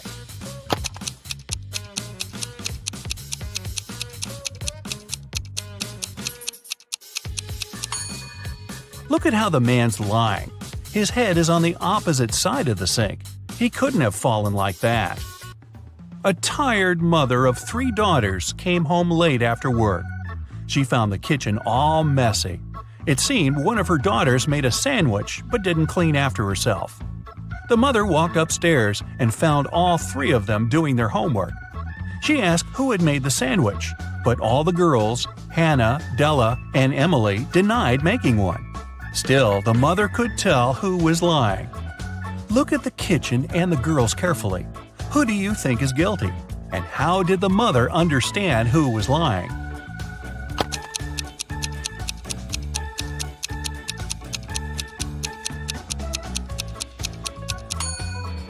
There's some butter on the right side of the knife. It means the person who made the sandwich is left-handed. There's only one left-handed girl in the family, and that's Emily. So it must have been her.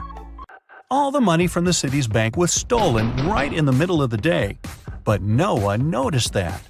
Several days later, the room where the money used to be stored was found completely empty.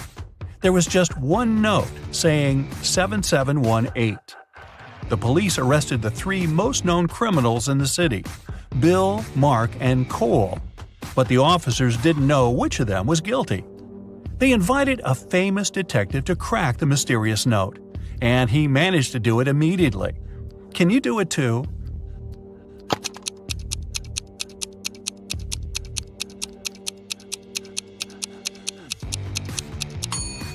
Turn the paper upside down. This way, the numbers turn into a name, Bill. He must be the culprit. Now wait. If Bill isn't quite that dumb to name himself, did someone else frame Bill for the robbery? Hey, just thinking out loud here. Moving on. Devian found his friend Aaron in his room. The guy was poisoned. Devian called the police. When the officers arrived, he told them he had been walking past Oliver's house and noticed the light in his room was on. He came up to the window to check who was inside, his friend or his brother. It was cold and there was frost on the window, so he wiped it away to see who was inside. When Devian saw Oliver lying on the floor, he called the police. The officers didn't believe the guy and immediately arrested him. Why?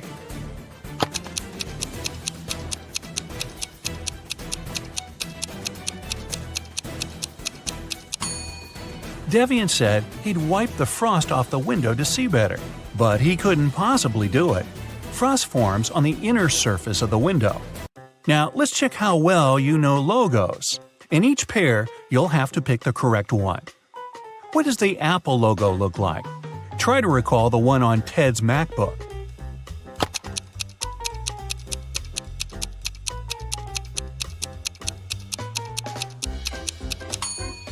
The second logo is correct.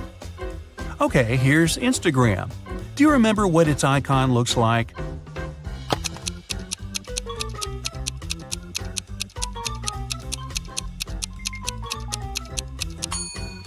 Yes, this small dot must be in the right corner, so the first logo is correct. I bet you see it every day. What's the real Google logo?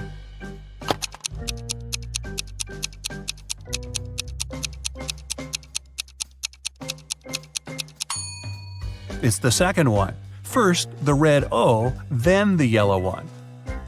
Which one is the correct Burger King logo?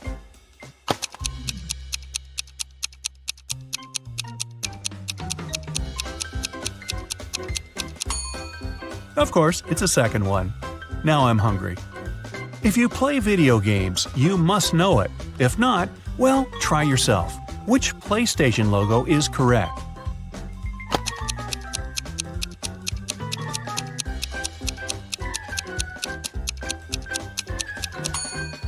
The second one. Okay, now, a tough one. Which TikTok logo is correct?